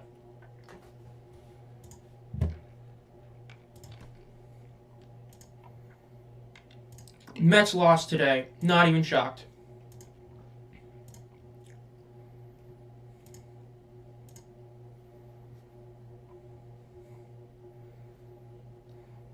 Let's see, quick handoff, and ooh, that was a lot of lost yardage there. That's going to be about a 9-yard loss, considering the fact that he didn't get touched, if I'm not mistaken.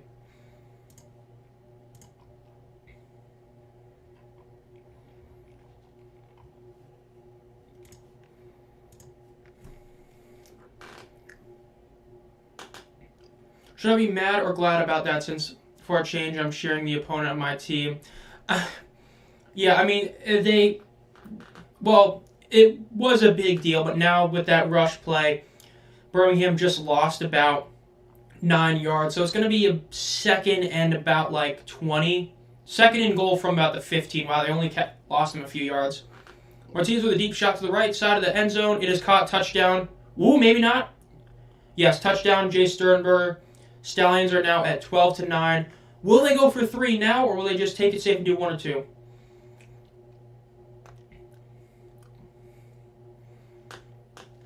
And there's the betting talk. I'm not even shocked. I mean, I was just waiting for it to come. I mean, I know some people don't really care about it, but I know some people really do. Not shocked. Already hear the player prop and all that. Got it. ESPN bet, baby. Sternberger is just, oh man, it's crazy. This is on ESPN. ABC games are ESPN. It's an ESPN broadcast on ABC. So even though it's on ABC, it is an ESPN game. You know what I mean? So, yeah. Now they're going to go for 2. They are not going for the tie. They're just going for 2 points. So even if they convert this, it will be a 1-point lead for San Antonio. Let's see. Drops back. Quick pass to the left. short. It's not going to be complete. It's going to be 12-9 San Antonio over Birmingham with 12 minutes and 49 seconds left in the quarter. Yeah, ABC doubleheader, but naturally it's an ESPN broadcast on it. So, just deal with all that, will it hit the over? Yeah, Fox does not talk about it at all, which is what a lot of people prefer Fox, especially camera angles. There's a lot of bad camera angles they will use out of nowhere, so it is what it is.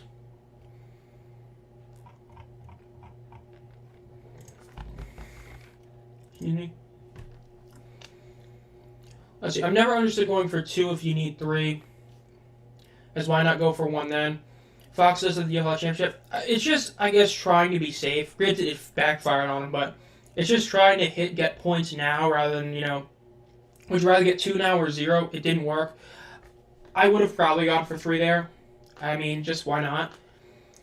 I mean, at the same token, though, San Antonio really goes for 1 a lot more than most other teams, to be fair.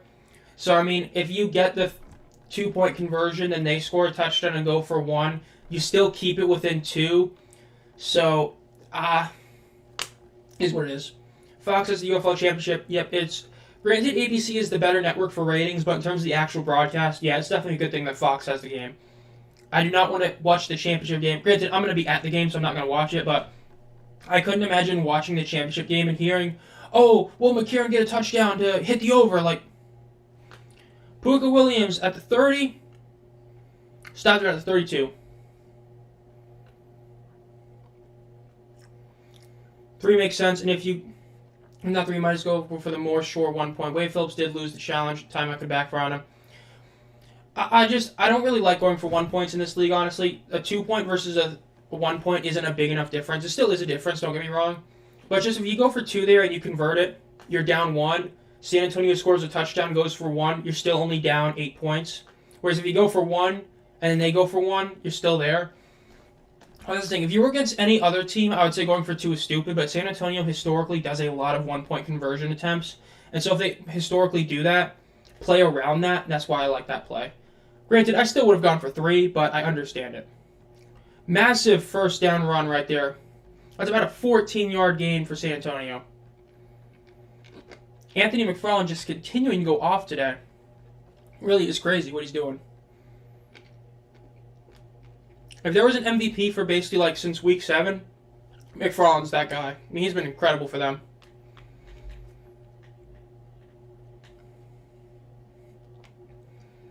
Well, let's see. Garber's back with 1 man in the backfield. Let's see what he does. Snap to Garbers, drops back. And he gets sacked almost immediately. That's going to be about a 8-yard loss right there. That's not what you like to see.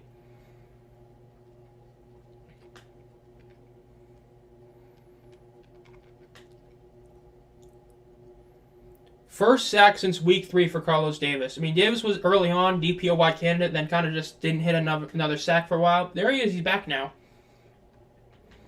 Big play for them right there.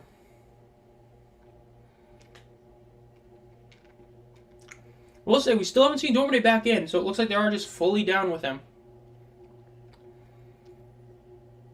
A bumblebee with an electric wire. Drops back to pass. Throws it to the right. And hits the mitts, yeah.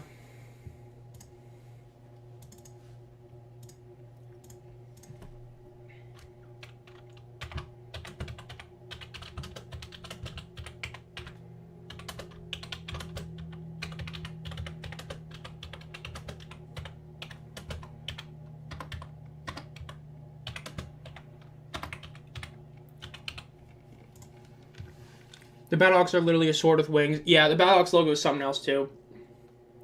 I mean, the Brahmas logo, we were joking about that as well. Like, the Brahmas horns don't even look like Brahma horns. Like, Brahma horns are like a normal curve, and instead of, like, a little lightning bolt, it looks really weird. Massive stop for the Stallions. It is a big play for them.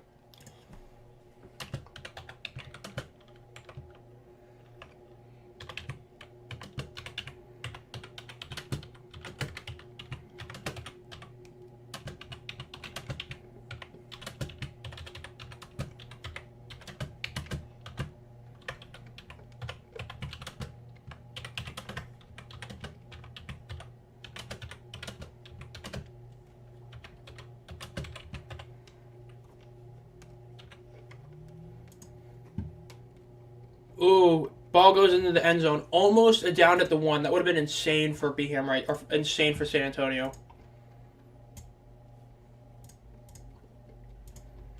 The official attendance is 11.8 thousand people at this game. That compared to the rest of the season is... That is actually their second best number of the season. Just barely, but their second best number of the season.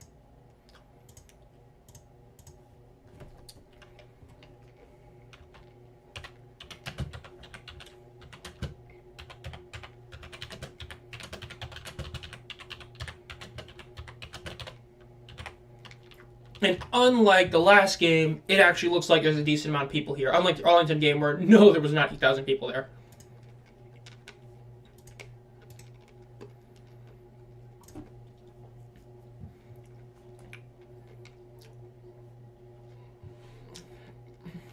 I have to say this is how the Stallions normally win. The other team always seems to get a chance.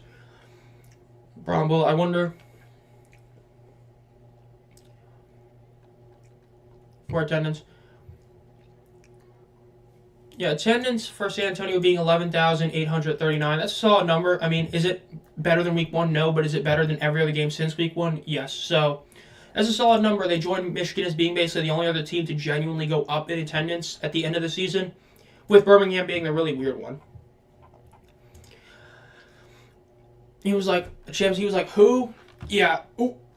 Yeah, I mean, it's just, the more and more people I talk to, the more and more it's astonishing how awful the USFL, XFL, and UFL have advertised at all. I mean, there's a lot they should have done. Hopefully they can actually figure it out this offseason now they don't have anything major to work about. You know, if they don't relocate, they don't have the issue of like how the USFL had to, move the Bandits or find new stadiums. XFL isn't in their first year. Hopefully, but we'll see. Yeah, but as for the Stallions, this is very similar to a lot of their other games, right? I mean, like you saw this with DC. They gave DC a real shot to win the game and then just pulled it off. Or against St. Louis, it was a close game, but in the end, Birmingham just pulled it off. Yeah, the UFL needs to redesign the logos. I don't know. I mean, the Sword of Wings is iconic. It's still hilarious, but...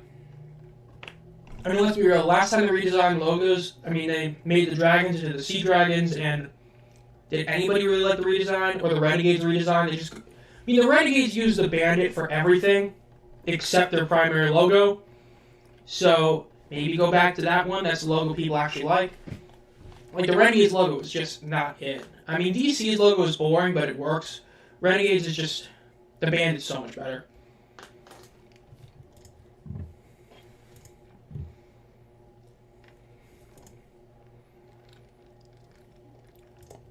By the way, despite this being the first sack in a few weeks for Carlos Davis, he's still number 1 in the league in sacks, which is crazy.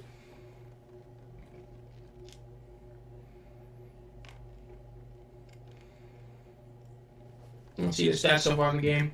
Looking at the stats so far in the game... Okay, this is not the stats for the game, actually.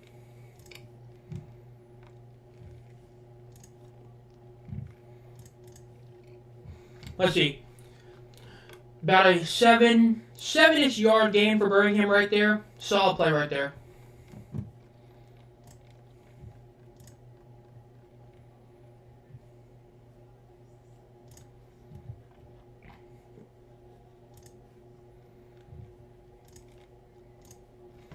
Some UFL teams are okay. I wanted the original Stallions logo, but then you started liking this one as the old one. But really flat. I want the Stallions logo to stay the same. Use equal. I mentioned probably my favorite egg roll today. First down for the Stallions. How is the XFL better? There's regular attendance and not in logos. True. Honestly, true. Yeah, I mean, I know some people really don't like the redesigns for the USL teams, but overall, I think they're all okay. Like, I mean, the gamblers, you can barely tell the difference, but, like, a lot of them, minor differences, is what it is. I just...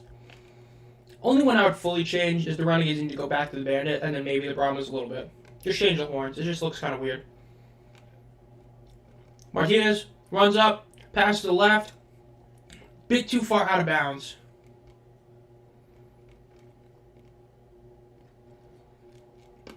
Yeah, the Renegades R is not good. Easily the weakest logo in the league.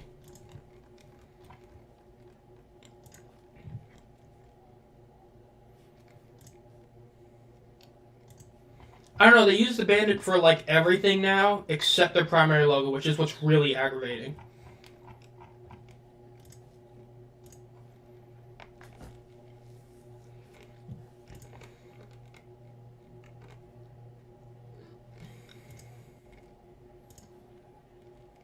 Yeah, the R logo, the more you look at it, the weirder it gets. Because, like, is it supposed to be an A and an R, or is it supposed to be a D and an R?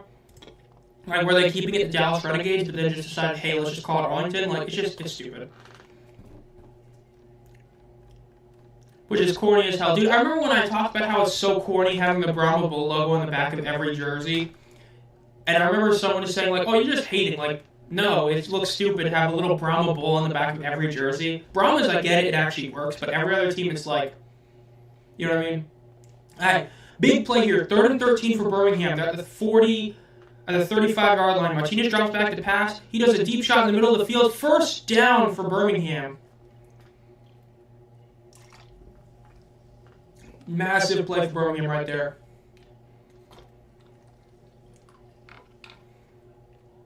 The Marlon and Williams revenge tour continues.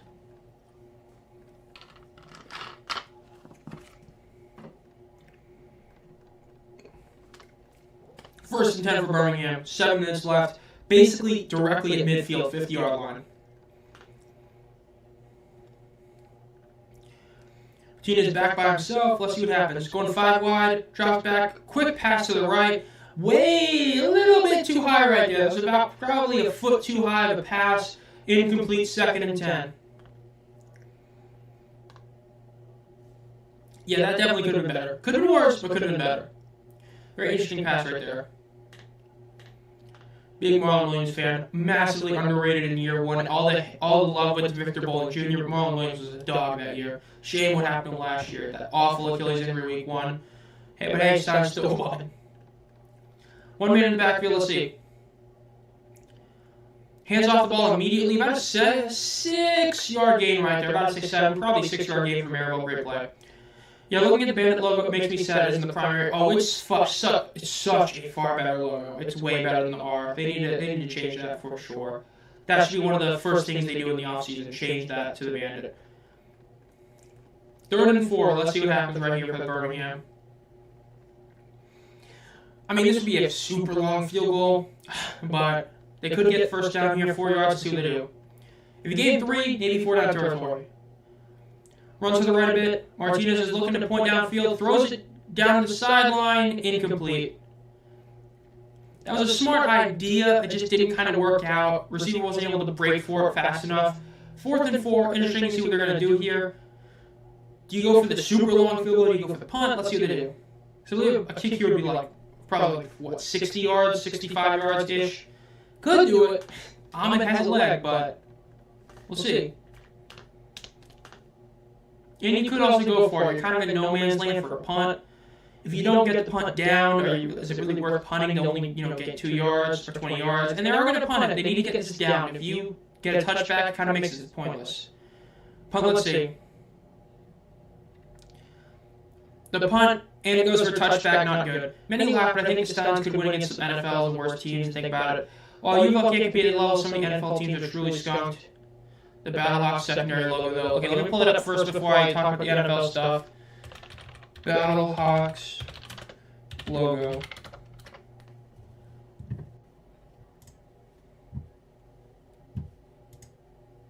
Oh, yeah, I forgot the secondary logo was not that good. Oh, that's right. The Stallions definitely a shot at this game. Like, I look at the Panthers last year. That Panthers team was horrid. I'm talking about the NFL Panthers. That was a bad team. I hated watching them every week because they would just lose games they shouldn't. When you consider they were losing like Shaq Thompson and a few other guys, their best receiver is Adam Thielen, and you tell me, do the Stallions have a shot at winning that game? I would legitimately, with a straight face, say, yeah, they have a shot at winning that game. That Panthers team was horrific. The fact they won as many games as they did is a miracle. So I would say, yeah, I do think that the Stallions do have a shot at beating a team because, I mean, it's because of how they win games. It doesn't matter how bad or how good they play. They just pull out games in the end. When you're doing that, you're doing something that many other teams can't do, and that's perform in the clutch time. So I would say that, yeah, they definitely do have a shot at some NFL teams, unironically. Now, do they have as good a shot as, let's say, the 85 Philadelphia Stars, who, were legitimately a great team that could compete in the NFL? No. But could they, not be last in the NFL? I would say so. I mean, I get it, these are training squad guys, practice squad guys. Yeah, but at the same time, sometimes the team just gels better. A la Nick Foles versus Carson Wentz, that debate a few years ago. Nick Foles was the better QB for the Eagles, despite Carson Wentz being objectively the better quarterback. Sometimes fit matters. Panthers were awful in basically every aspect last year. Birmingham could have beaten them. If they were to play 10 times, Birmingham beats them more than one.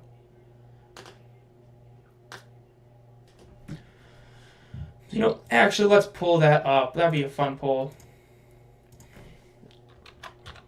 Who would win?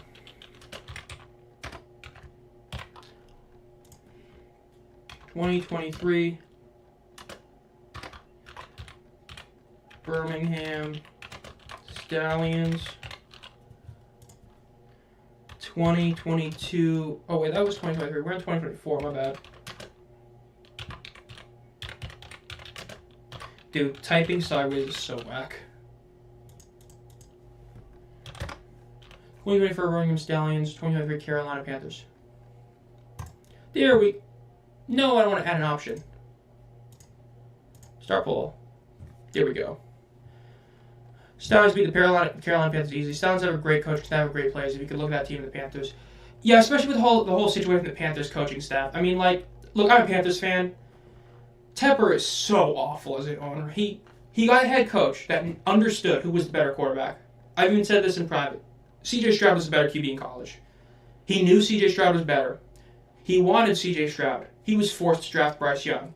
Then when it shockingly didn't work out, Tepper decided to blame the coach, despite the coach saying, hey, I know who the better QB is. He ended up being the better QB. Because, again, I hate saying, look, the Houston Texans had a better roster than Carolina, but it's not by the distance that many people say it was. Look, Houston was not like a 20 times more talented team. No.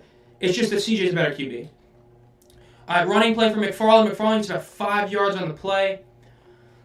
It's going to be about 2nd and 5 right there. Ursa with the Colts. You talked about a few years ago with that... you're talking about with that Horde team when they would suck for luck. You're talking about the previous couple of years. There was some really bad times with Ursay there. The Battlehawks and Panthers could be... Dude, Panthers versus Panthers, that's a game I want to see. That would be a fun game. If you really knew what was happening there, but Ursay was nuts. Yeah, Ursay is... He is one of the owners of all time.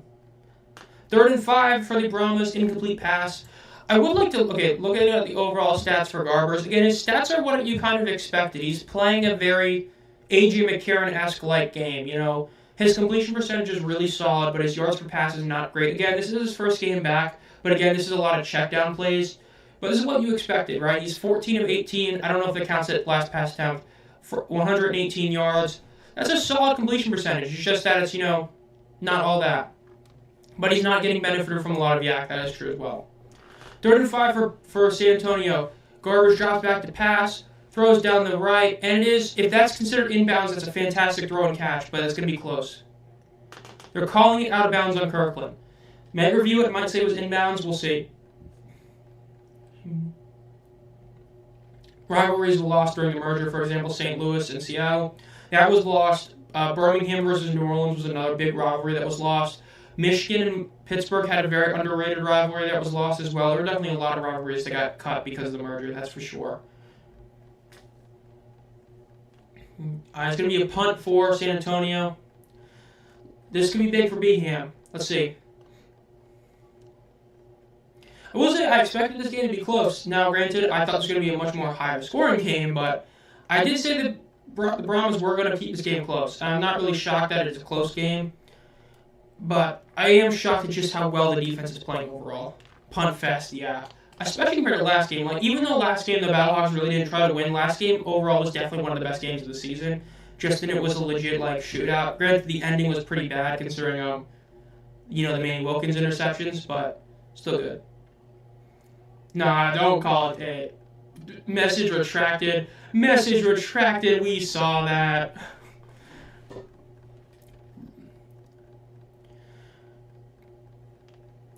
Yeah, the USL Conference Championship game, that's going to be a game right there between those two teams. It's going to be fun.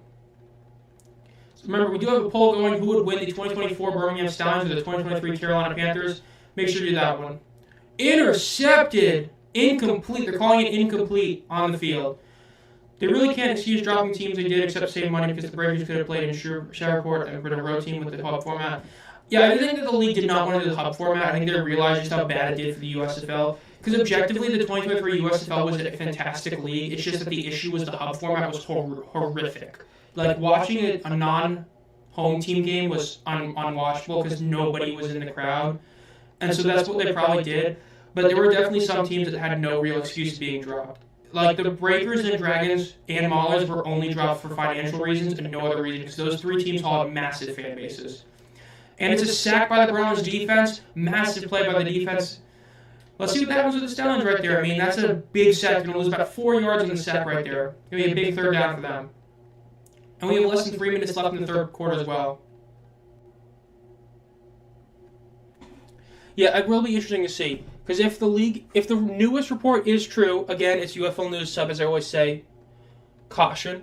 But considering what Moose said, admittedly, Moose did say he's wanting it to be 8 teams. If you expand in 2026, the Shrine should be done. You should be able to bring back the Breakers like that. No excuse. Breakers should be back in 2026. If they're not, massive question mark in the league. But, all right, quick pass to Sternberger. Sternberger gets about 7-8 yards, but that's still going to be like 4th and 6. They're going to have to punt the ball.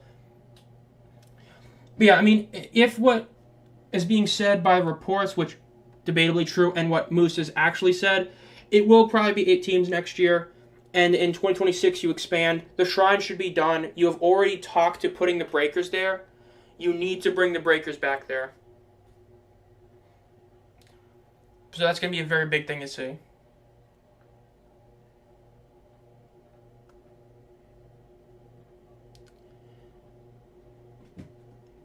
Yeah, they definitely need to commit to that. I mean, they say something publicly. Like, when they said the Novak thing, that was a big deal. But like, oh, 2025. Yippee. So, yeah. Punt is not a great punt. The Brahmas are going to get the ball back at about the 35-yard line. That's not great. You would have liked to see better. All right, remember, if you haven't already, we do have a poll going up somewhere over there for who will win between 2 teams, as well as make sure to like the overall stream as well. And if you haven't already, make sure to subscribe to the channel. And yeah, this is definitely a really interesting game. It still is a very low-scoring game. It's close. Not a shock that it's close, but it being close is definitely but it being a low-scoring game is a bit of a surprise. Yeah, 2026 is the year we really need to see. If the league gets to 2026 and expands, it's going to be interesting to see what they do there.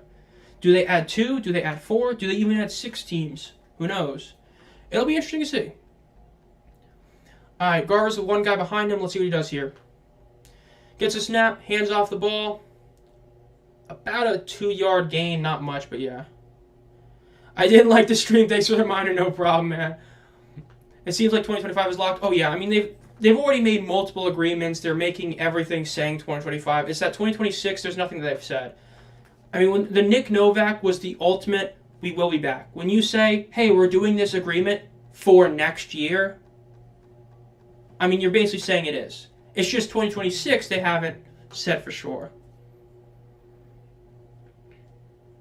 All right, let's see. Let's see what Garbers does here. Gets a snap. Quick throw right down the middle. That's going to be a first down. Beautiful play right there. That's what we love to see.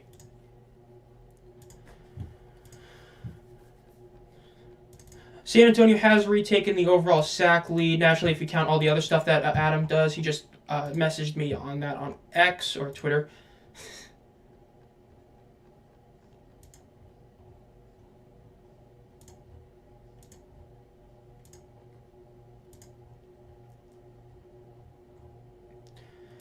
Okay, back to here. Haters are going to be mad. True. League's going to last 1 season, dude. That is true. Dude, oh man, the haters were crazy. I do say, there was an idea that I can't remember who said it, but it would be really cool to see if at the championship game or something, the league says, hey, in 2026, we will have 2 teams return or something. I think that'd be a really cool thing to do. I get that it would be pretty wild to say, hey, in, 2 years we're going to have something, but it'd be a really cool thing to, give a lot of people a lot of hope and optimism for the future. And it's something they really could do. Because, the big reason with the AFL failing, I've talked about before, the reason I stopped doing anything about it was when they made that announcement, these 16 cities will host a team, and then, surprise, surprise, only 4 of them did because you didn't actually agree to anything. Just do a blanket in 2026, 2 or 4 teams will return, and then, boom, you have immediate hype for 2 years in the future. Just saying. It's an idea. Could work.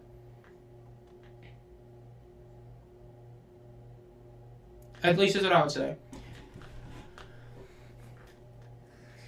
Sea Dragons fans are just going to leave. Hey, if you say, hey, in 2026 we're going to bring back 2 teams or more, you're going to make Sea Dragons fans be like, hey, our team will be coming back. You want to see?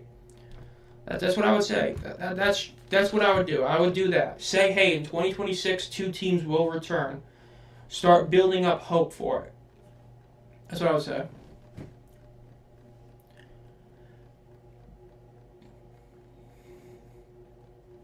If Fox sells all that teams, you're guaranteed 2026 season. Oh yeah, for sure. Nah, do not bring the AFL teams. Nah, they're just. I would not bring some of those. I would try and get AIF teams. That I would be like, yeah, sure. Or OG UFL teams. Why not? Could Ben Nish be the owner of the show? No, he couldn't be the owner. He doesn't have enough money for that. But he could be a part owner. Yeah, I agree. I was talking to him on Instagram stuff. Bring it back to the Dragons. The Dragons was a much cooler name than the Sea Dragons. I get that, they're right next to the sea and all that at Seattle, or it's Washington. I think the Dragons is a better name. And I'd bring back the old logo. I think the old logo is cool compared to the new ones.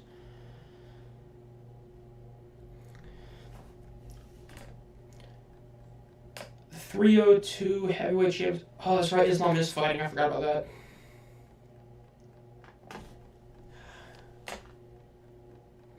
Save $10. Yeah, I'm sorry. I'm not paying $70 for a UFC card. I mean, if I didn't pay $70 for UFC 300, you think I'm going to pay for 302 when it's going to be 2 good fights on it? No. I'm sorry, no. Some of the arena teams have good owners. They have teams that have great ownership. Yeah, especially because you have the big thing about the arena teams being if they're IFL versus arena league, there's a big difference and all that.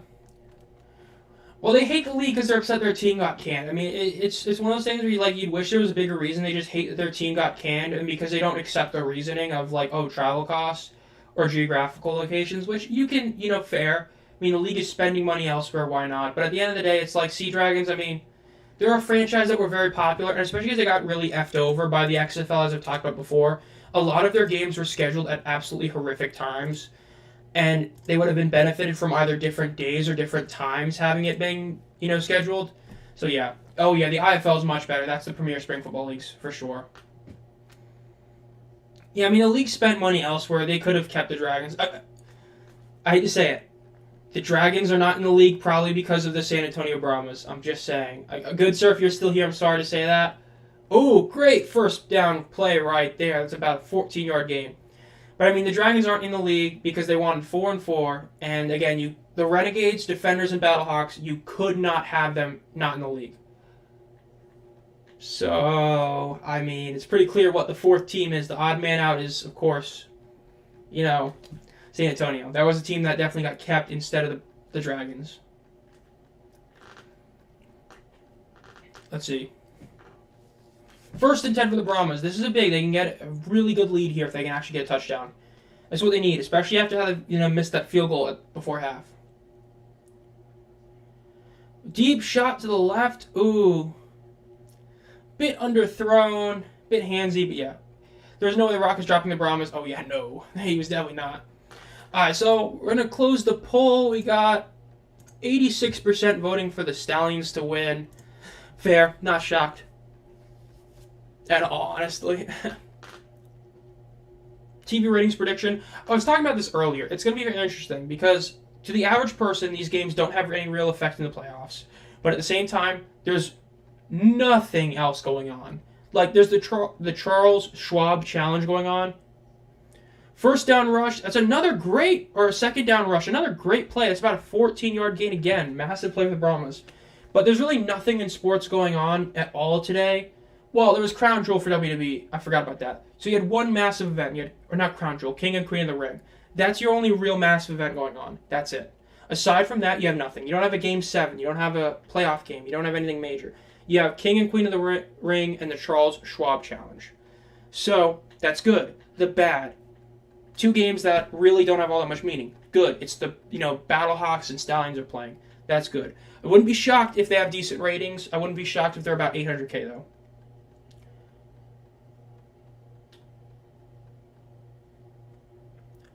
He does. Well, you got to remember, nope. The ownership group for the league is Fox, 50%, and the other 50% is The Rock, Danny Garcia, Redbird Capital, and a bit of Disney. So, he technically does own the team. He owns all of them technically, but it's clear the Brahmas are like his team especially. This is why I love the UFL. Even if I critique them a lot, I also sound like a Republican with the way I rag Democrats, but I'm usually more liberal. Gotta love America now at this point. That's pretty much most people, I think. Honestly. But yeah. Let's see. Come on. Let's see what Garbers does. Garbers drops back, passes to the left a bit. Another great play. That was a great, little read. Some dormant action there in a sort of yak way, but yeah. Disney should be nowhere near the league. Fair. You'd rather one of, your TV providers be there, I guess, in a sense that, there's a lot of Disney networks that technically are owned by Disney that you'd want to be good at. But fair. All right, 1st and 10 for the Brahmas. Another big play right here.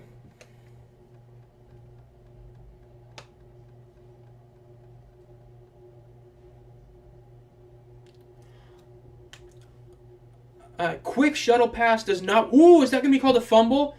That's bad.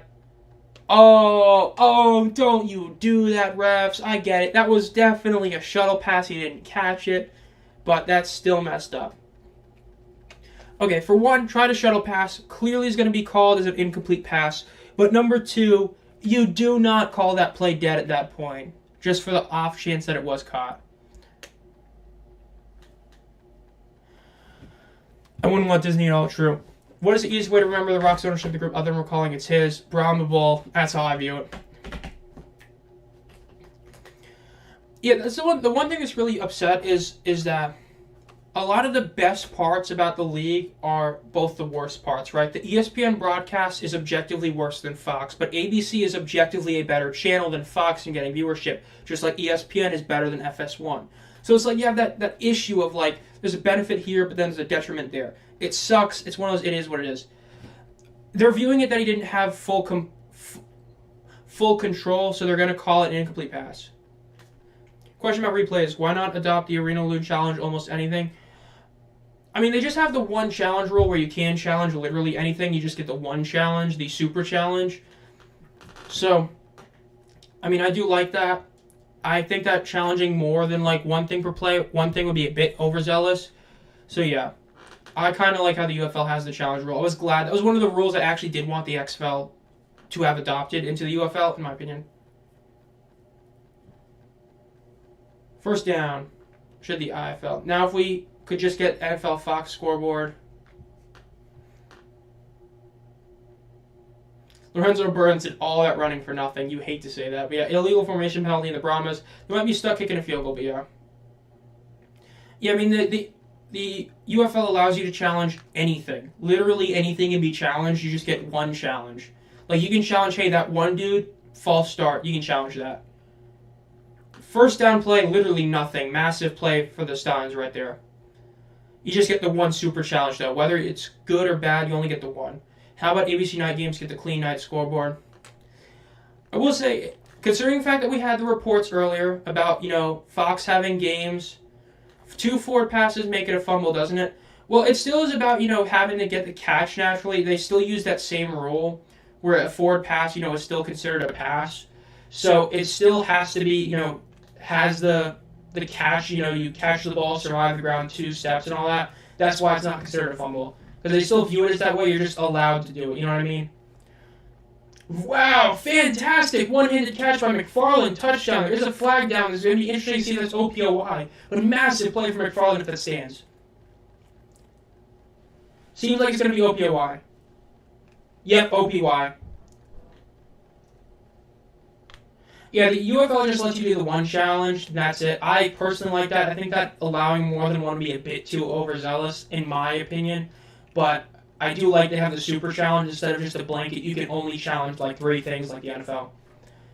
I will say, though, the CFB, if I'm not mistaken, was announced that there will be games officially on Friday nights for Fox, which gives a lot more light to that rumor that the UFL will be having weekly games on Fox, which, as I talked about before, even if the league sticks with 8 teams, I still think that's an overall good thing, because now you can only have to worry about 3 games in the weekend instead of having to worry about 4, because you have 1 on Friday and have only 3 games to schedule for the weekend. So I really do like that if it ends up being true. Be interesting to see if it is. It's going to be 2nd and 26 for the Brahmas after the penalty and all that. Not good for them. But again, they're still in field goal range. Will Santoso actually make the kick, though? That's a big question. Will they actually get the first down? We'll see. Handoff doesn't go anywhere, maybe a half-yard gain. Not going good for the Brahmas right there at all.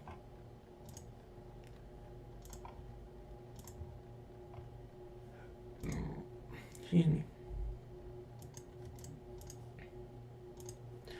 Reminder, Fox basically has nothing new for sports in the spring. I mean, they have nothing for... Yeah, I mean, that's true. That's why I think it's a big deal. Yeah, I mean, bad calls are what they are, which is fully true. It's just that, I mean, reviewing every play kind of takes the football out of football, in my opinion. That's the only reason, like, I think that it's good having it being limited, but not, like, non-existent. Like, I do think you should be able to challenge anything. I mean, like, every sport basically has that to a degree, except, you know, NFL. So I like that they have that. Could you argue they should have it be like, if you get one successful, you get a second one? Maybe, but I'm okay with being one.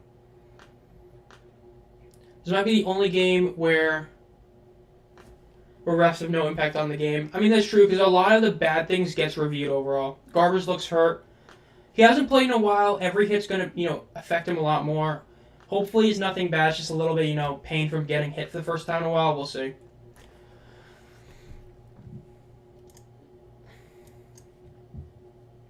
Yeah, I mean, Fox has nothing, basically. I mean, Friday Night SmackDown was every week, and that was a solid ratings every single week. So, I mean, they definitely need something in the wake of it. Now, so that's a big deal, and especially because of the fact that SmackDown is moving to USA, it's moving to a cable channel, which, yes, Raw does great numbers, but it's moving to a cable network, which is really good, because that means that people that were watching SmackDown on, you know, antenna now can't watch it on antenna, which means that there's something in Friday nights they need filled. That's good for the UFL.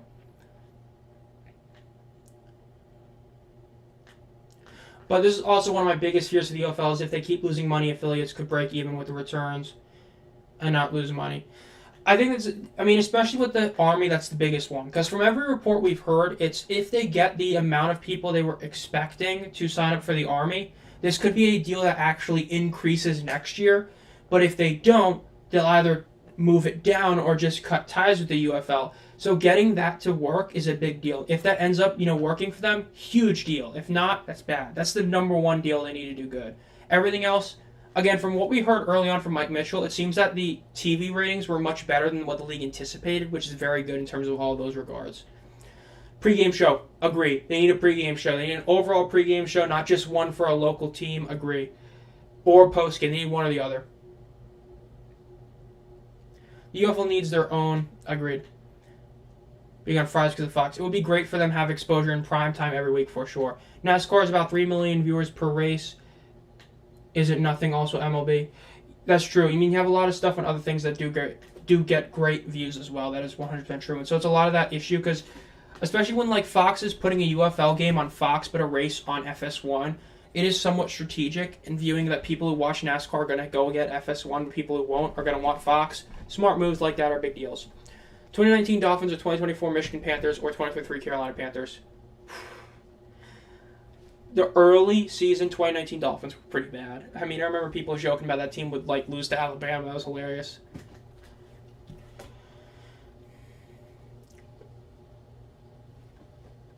Is it raining outside?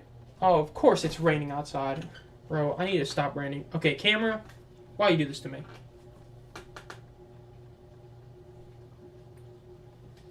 All right, great. But owning the teams means the losses. Yeah, I mean, the fact is they need to sell some teams. That's the number one goal for the league this offseason. Sell teams, at least a couple of them, at least, and all that. I mean, people forget that the NFL has small deals with both the USFL and XFL. Now, are they ever going to buy it? I doubt it. But as long as they can get these small little deals, like the ref deal that USFL had, or, some of the film packages, just having a good relationship with the NFL is always a good thing.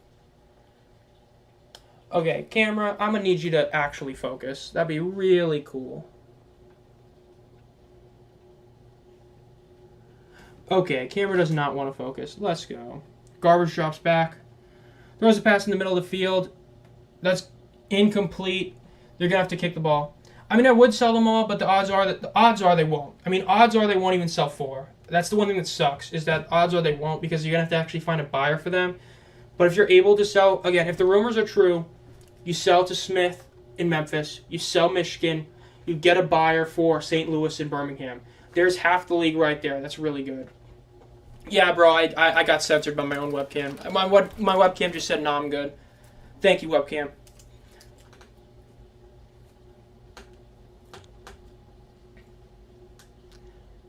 They're calling it unnecessary roughness on the defense.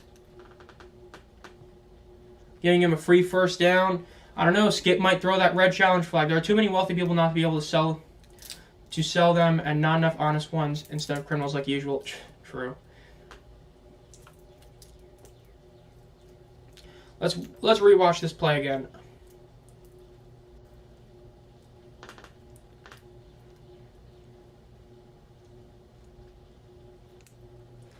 That was stupid. I mean, there's worse, but yeah. Need to get a producer. Oh, man.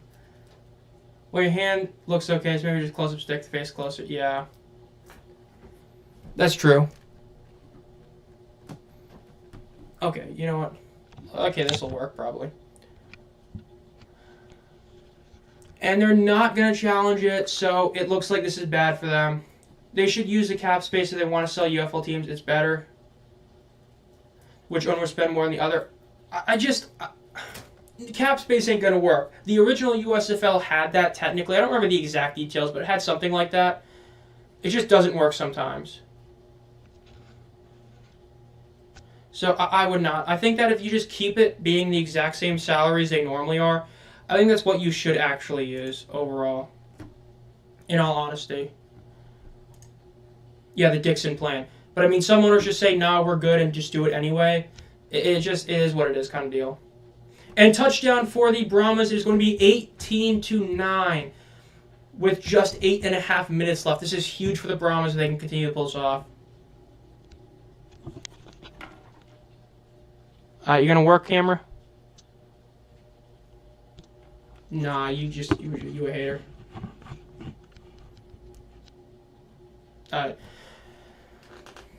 That's a very big thing right there.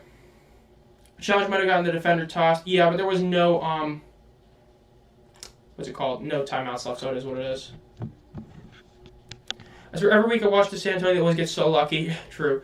The owners had too much control in the original ASFL. They're all fighting. Yeah, and I mean, they got rid of Dixon for no reason or something. It was just a lot of things that just didn't work overall that definitely really impacted them. For sure.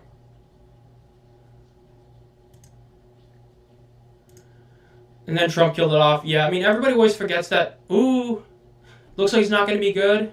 No, looks like they're going to call it short.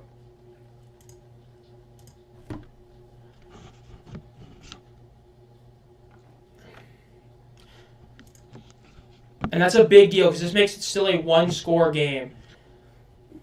This makes that failed two-point conversion look even worse now, by the way, that they didn't get it.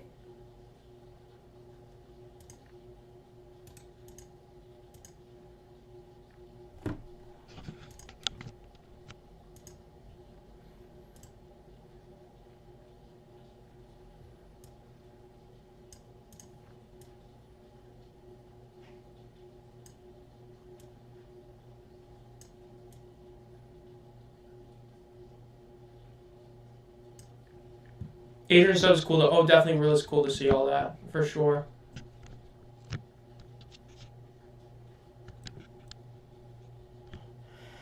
There we go. It's better. I was able to kind of fix that. I needed a little bit of stuff I got to do as well, but it's still better than it was. That's for sure. Yeah, but everybody forgets that Trump was the final nail in the coffin of the original USFL. But everybody forgets that he got so much power because so many of the other owners just completely botched everything they were doing. That was pretty terrible. That's what really hurt them in the end.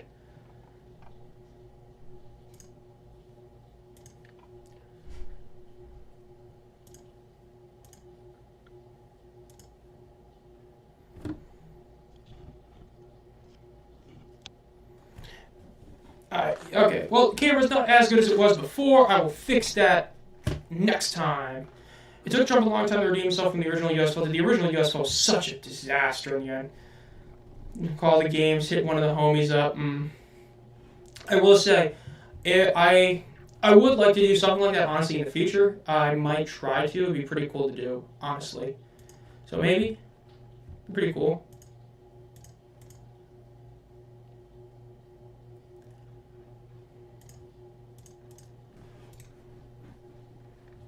Just saying, it will be cool, honestly.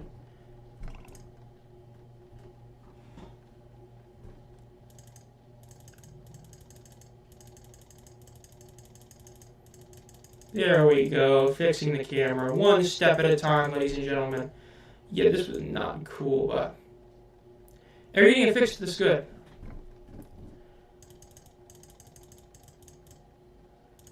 There we go. That's what we love to see. That's much better than what it was.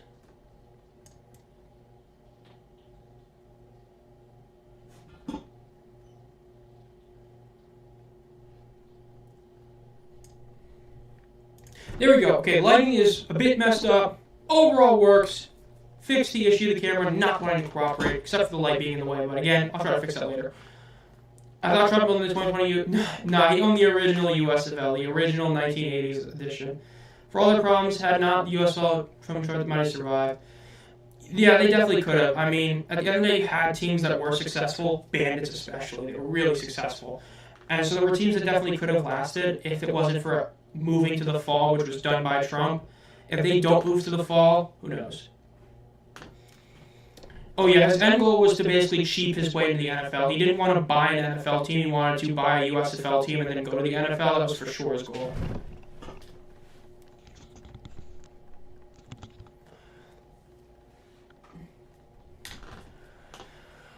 Again, sucks that the lighting is messed up, but it is what it is. Okay, there we go.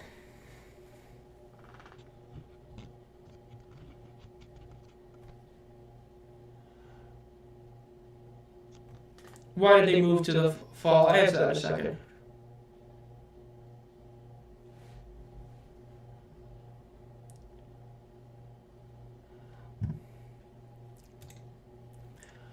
Show transition, scale filter. I already forgot how I did this. I gotta love it.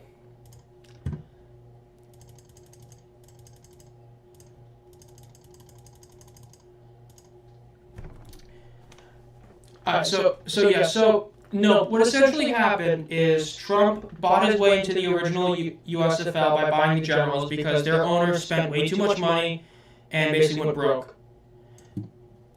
Drop back pass from Martinez, throws a pass to the right side and is caught a first down. So they did that, right? It basically completely backfired in the end. It was bad.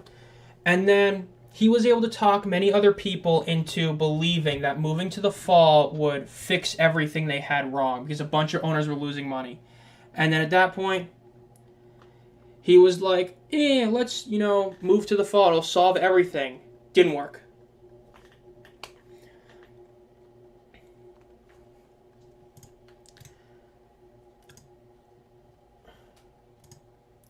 Martinez goes, he gets sacked, and it's about a 5-yard loss. Yeah, no, but if you want a very quick, it doesn't tell you everything, but there's, I believe it's Small Potatoes is the documentary on ESPN Plus. It's a 30 for 30. It gives you a pretty baseline way of knowing everything. It's a pretty baseline way of everything. I would recommend that probably be the easiest way to try and understand everything that happened at the original USFL.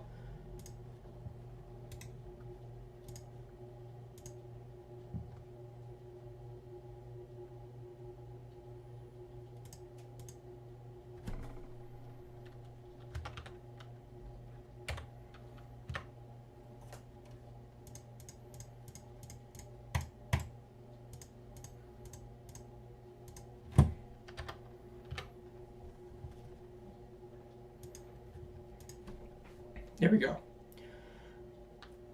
All right. Just realized the ELF kicked off today. Yep, it did get kicked off today. Never even played a game, as everyone who didn't support the idea killed their teams. The ones who did support it were the bad ones who didn't know what they were doing. Make them UFL believers.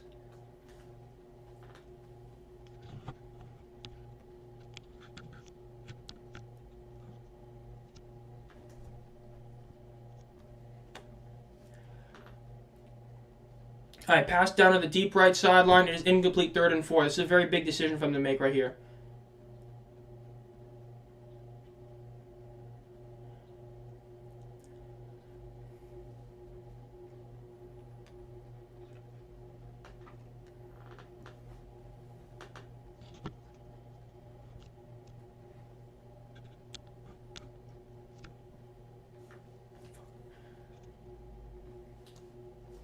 All right, there we go. That's why I believe they should sell ownership this year, maintain 51% of ownership. I would say, yes, it would suck that the UFL still has to pay players a decent amount or, sustain a decent amount of cost, but it is a way to protect themselves for sure. That's why selling minor ownership groups also is a good idea, especially because you'd probably attract a lot more people that way. Like, if you're, somebody who has money and wants to spend it on a team, you'd rather spend, a third of what you really want to, but then still get a decent amount of ownership on a team. So I do think it's definitely a good idea to honestly think about doing that for sure.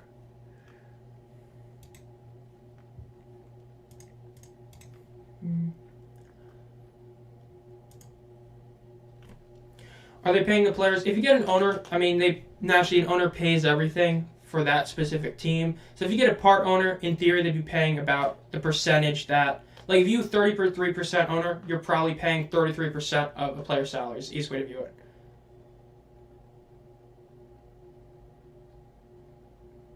And hey, the USFL did win the antitrust monopoly. They just only won $3.33, if I remember correctly, which is pretty hilarious.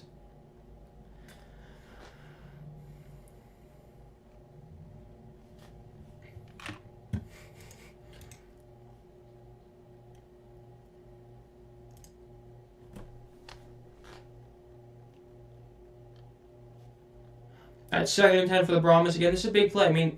Birmingham might lose this game. So let's see.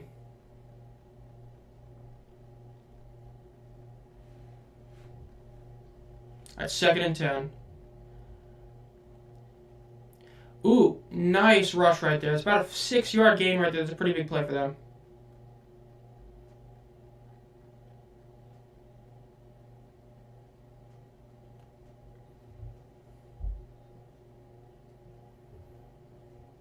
They couldn't sue the NFL unless they had games. Not expanding next season is a good idea.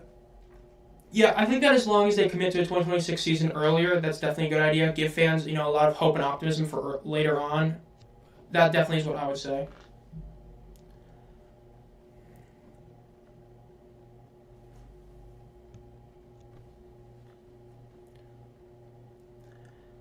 That drops back to pass. Quick right. Ooh, incomplete. Flag is thrown. It's going to be DPOY. Might be challenged, though. Be interesting to see.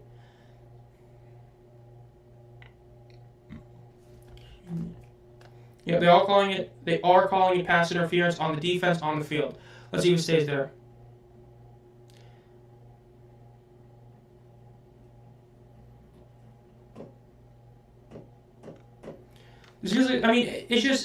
It's a low-scoring game. There's not much to talk about. It's just, it's true. It kind of feels like a tank bowl stream. But, hey, it's fine. Again, it's a game that, yes, it matters for the Stallions being undefeated, but in terms of overall mattering, it really doesn't have any major impact overall. So, it's not like you have to care fully. It's just about the Stallions losing or not. First down play is about a loss of 1. Really, for me, the only thing this game really matters is, my picks for this week, which, granted, my Brahmas pick is going to be correct with them, covering. It's just that the other 2 picks are definitely not going to be right. Which, it'll drop me to 2-6 this week, but after the past, 3 weeks, I'm fine with that. So, yeah. Yeah, if they don't announce the 2026 season, I say they have to expand with at least 2 teams in NA and West in the US television market. Being undefeated means more to the fans than the players. Maybe next season we might see more fans in attendance to St. Louis to DC. Yep, the jury only awarded them $1 for triple $3. No idea where the cents came from. Quick handoff to the right side, and it's going to be about a 3-4 yard gain.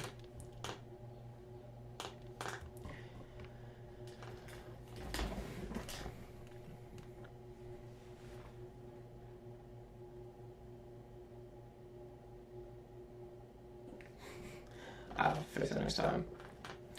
Yeah, Stallions definitely could lose this game. I mean, it looks like they are going to lose. How did the UFL have 2 top-tier matchups but 3 tank bowls, with all 3, including USL teams like 2 Houston and Memphis? Or is it I mean, it's just kind of what happens. I mean, it's just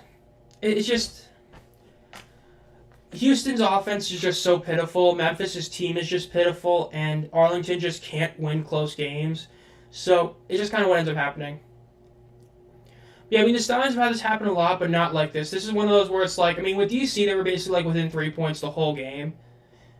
So, I mean, that one's just a field goal. This is a touchdown and a 3-point conversion.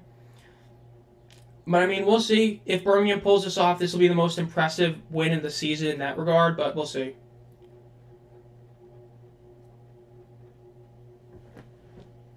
Third down for San Antonio. Birmingham needs to stop here. Getting a first down means they're going to have to actually start burning timeouts, which if you're a Stallions fan, you don't want to see that happen, so we'll see.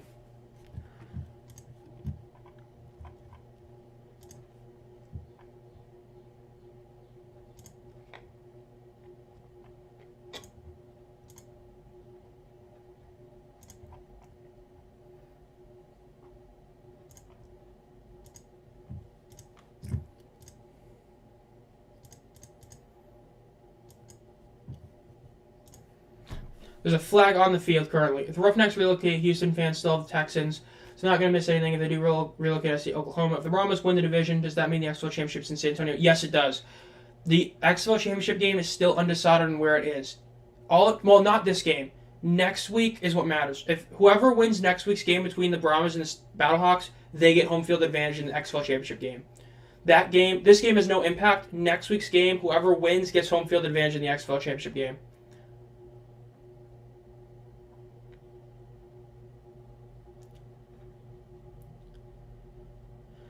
Oh, the attendance game for the Tank Bowl 3, gonna be nobody. That's gonna be bad.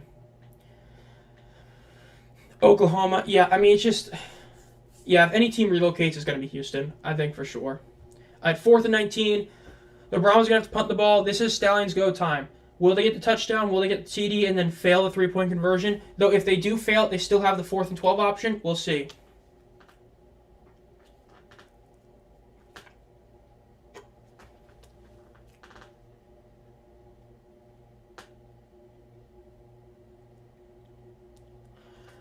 I actually don't remember who gets home field advantage for the championship game. I'm pretty sure it was decided it was either the conference, because if it's by whoever is the better team, it would go to Birmingham, obviously, since they'll have the better record, barring they lose next week as well. But I don't remember who gets home field advantage, honestly.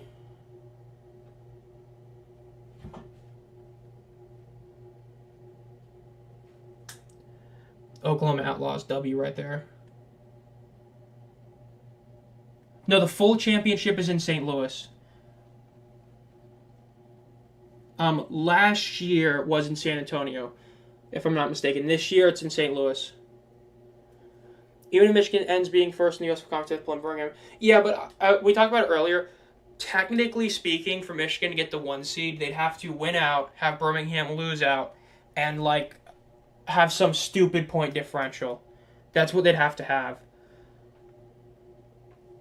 if I remember correctly, because it's by head-to-head record, conference record, something else, and it'll be a tie in all those stats until you get to the actual stats, which Birmingham just obliterates them. That's why last week was the real game that mattered.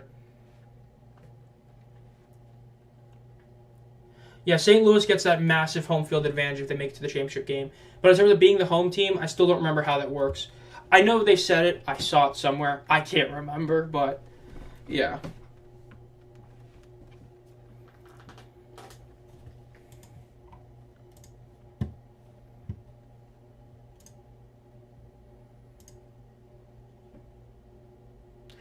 By the way, Birmingham has not attempted a three-point conversion this season, so if they do get the touchdown, this will be their first attempt of the season, according to Adam.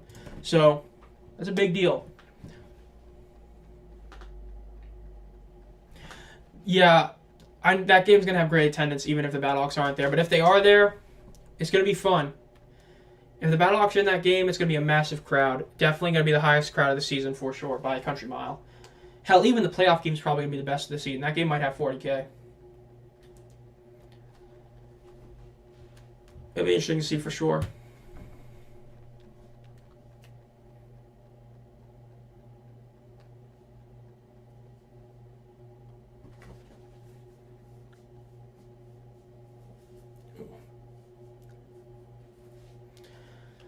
I will say there's some big stories, of course, this week out of sports. You had the NCAA big story about paying players, controversial, but that was a big story. I know people talking about its effect on the UFL. I don't think the effect's going to be as much as people are saying it is.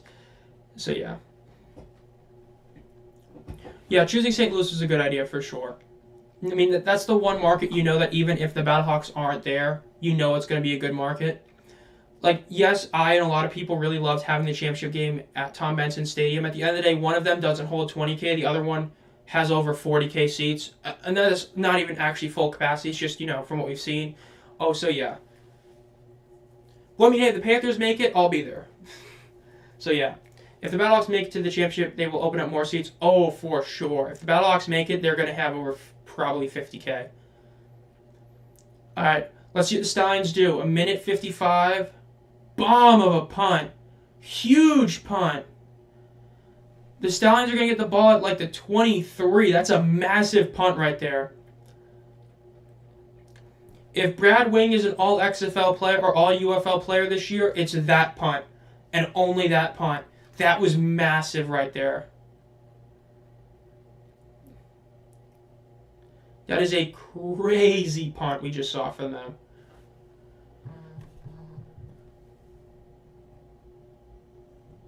That was an insane punt right there. That's massive.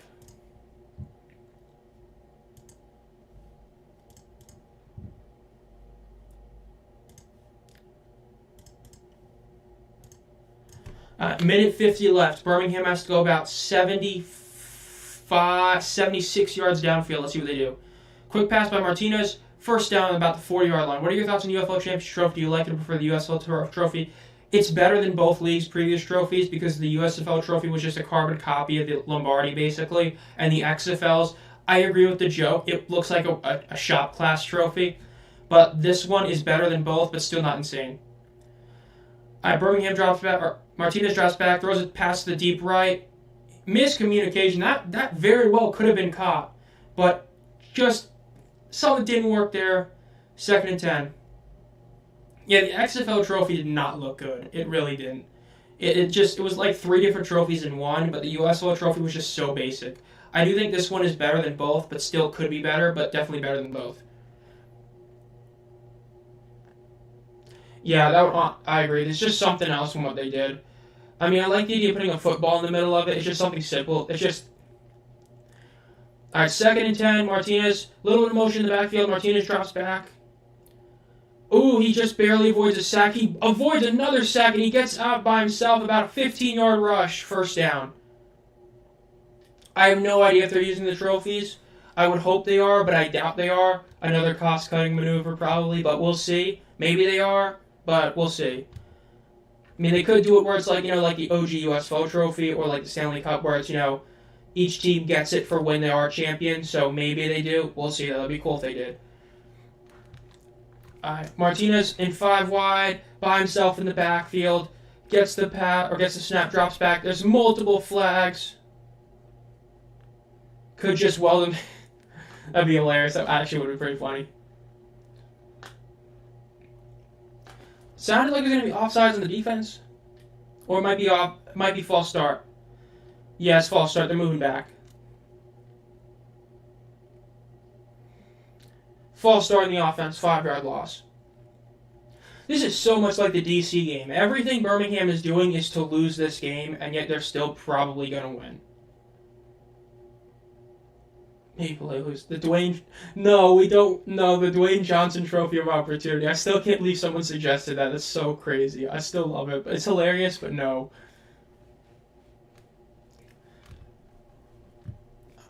At 1st and 15, a minute, 7 seconds left. Again, Birmingham has a shot to win this game like they basically always have.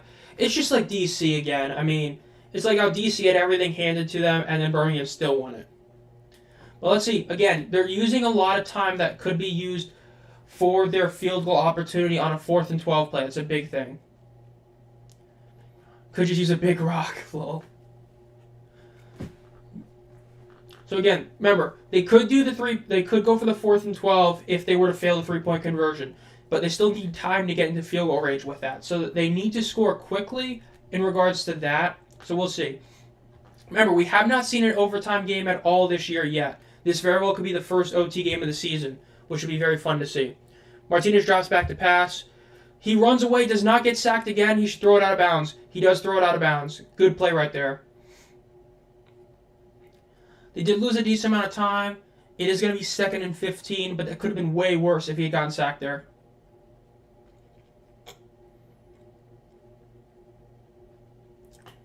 Yeah, I think that maybe Dwayne and Danny saw that a lot of the criticism for the XFL last year was just how involved they were. Because as I've talked about in the past, it felt very much like they were forcing themselves to be the main characters of the league instead of just being, the owners of the league.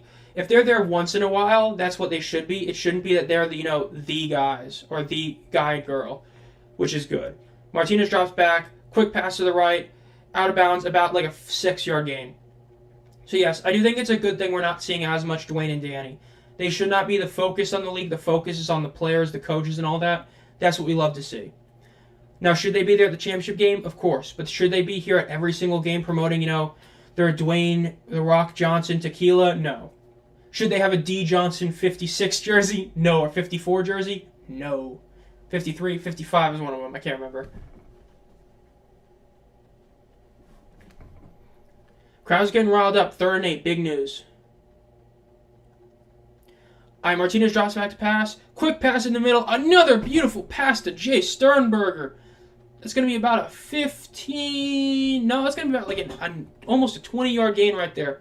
Massive play for the Stallions. And remember, for those of you who don't remember, a first down within the final 2 minutes of a half stops the clock until the chains are moved. So you don't necessarily have to call a timeout here. You can spike the ball or just do a normal play and lose about 5-10 seconds.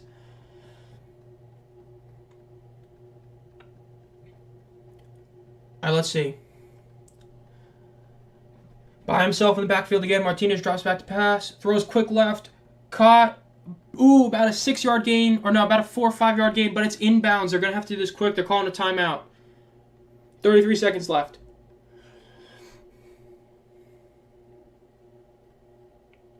The Cup of Spring. That is... the Cup of Spring. Okay. That would be something else right there.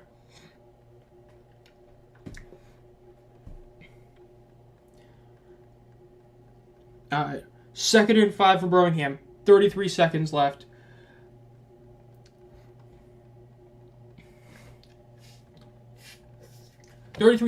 Second and 5. Birmingham's driving. Again, this is not good if you're a Stallions fan. Yes, they're driving. But you do need to score and get the 3-point conversion or get the 4th and 12 to get a field goal. You're using a lot of time on that, so you're making it to where you're going to have to make the 3-point conversion rather than having a backup option. That's the one downside with how they're doing this right now. This is good and good. They're at about the 23-yard line. Let's see if they pull this off. All right. Martinez one man in the backfield. 3 out wide in the right. Drops back to pass. Ooh, he's getting a ton of pressure. He gets away from it. He's still up. He throws a deep shot to the left side. Intercepted. The Stallions lose. These Stallions are not going to be undefeated. A very, very poor decision by Adrian Martinez there. That was a very bad decision right there. That is not what you want to see. That is if you do that, you throw the ball out of bounds. Throwing that especially to the left where none of your receivers really were, he threw it directly into Brahmas coverage. He should have thrown that out of bounds. That is bad. Alright, guys. Carr is correct. They are now 0-2 historically when they start the season 8-0.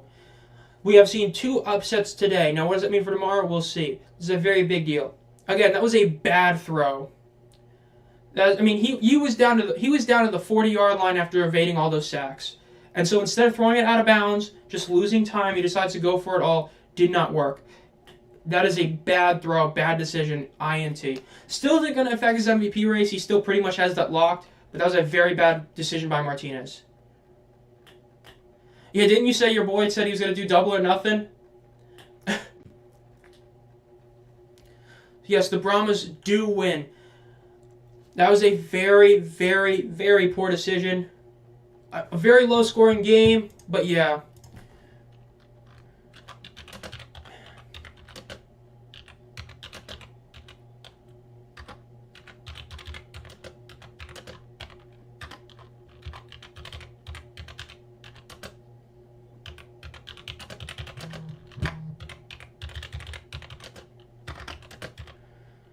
Undefeated season is over.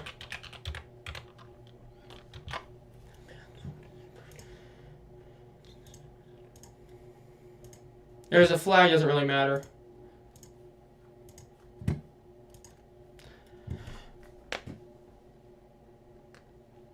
Lol, nice. I don't think it hurts his MVP. Like we were talking about, McCarron lost that race when he lost to Martinez head-to-head, especially when you actually take a deeper look. Perez has been an objectively better QB this season than McCarron has. Granted, on a much worse team, but McCarron lost the MVP race. Bates missed that kick last week, which hurt him a lot. If he pulls off an upset win next week with the Panthers by kicking a game-winning field goal, then maybe. But I think that overall Martinez still wins MVP. Really, only Jake Bates is in that argument, in my opinion. I don't think anyone else really has an argument for MVP at this point. That's a good question. As for LeBron's legacy, I think this is definitely a big deal. The Alliance Cup, oh my god. I mean, hey, they lost in Week 9 before. It is what it is. It's crazy. They finally lose. This is their first loss in over a year.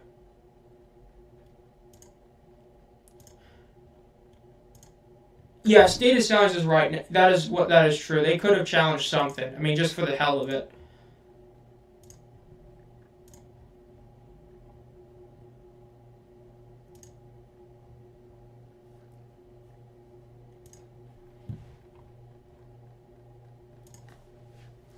This could be a championship game preview. That is 100% true as well.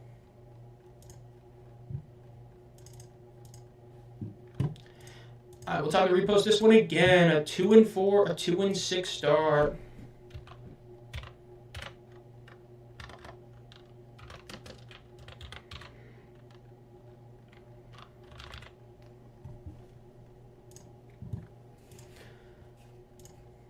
I wonder who would challenge somebody who shows their own two. I mean, yeah, they could have challenged something. I mean, you never know. Just for the hell of it, you should have taken it, but it is what it is.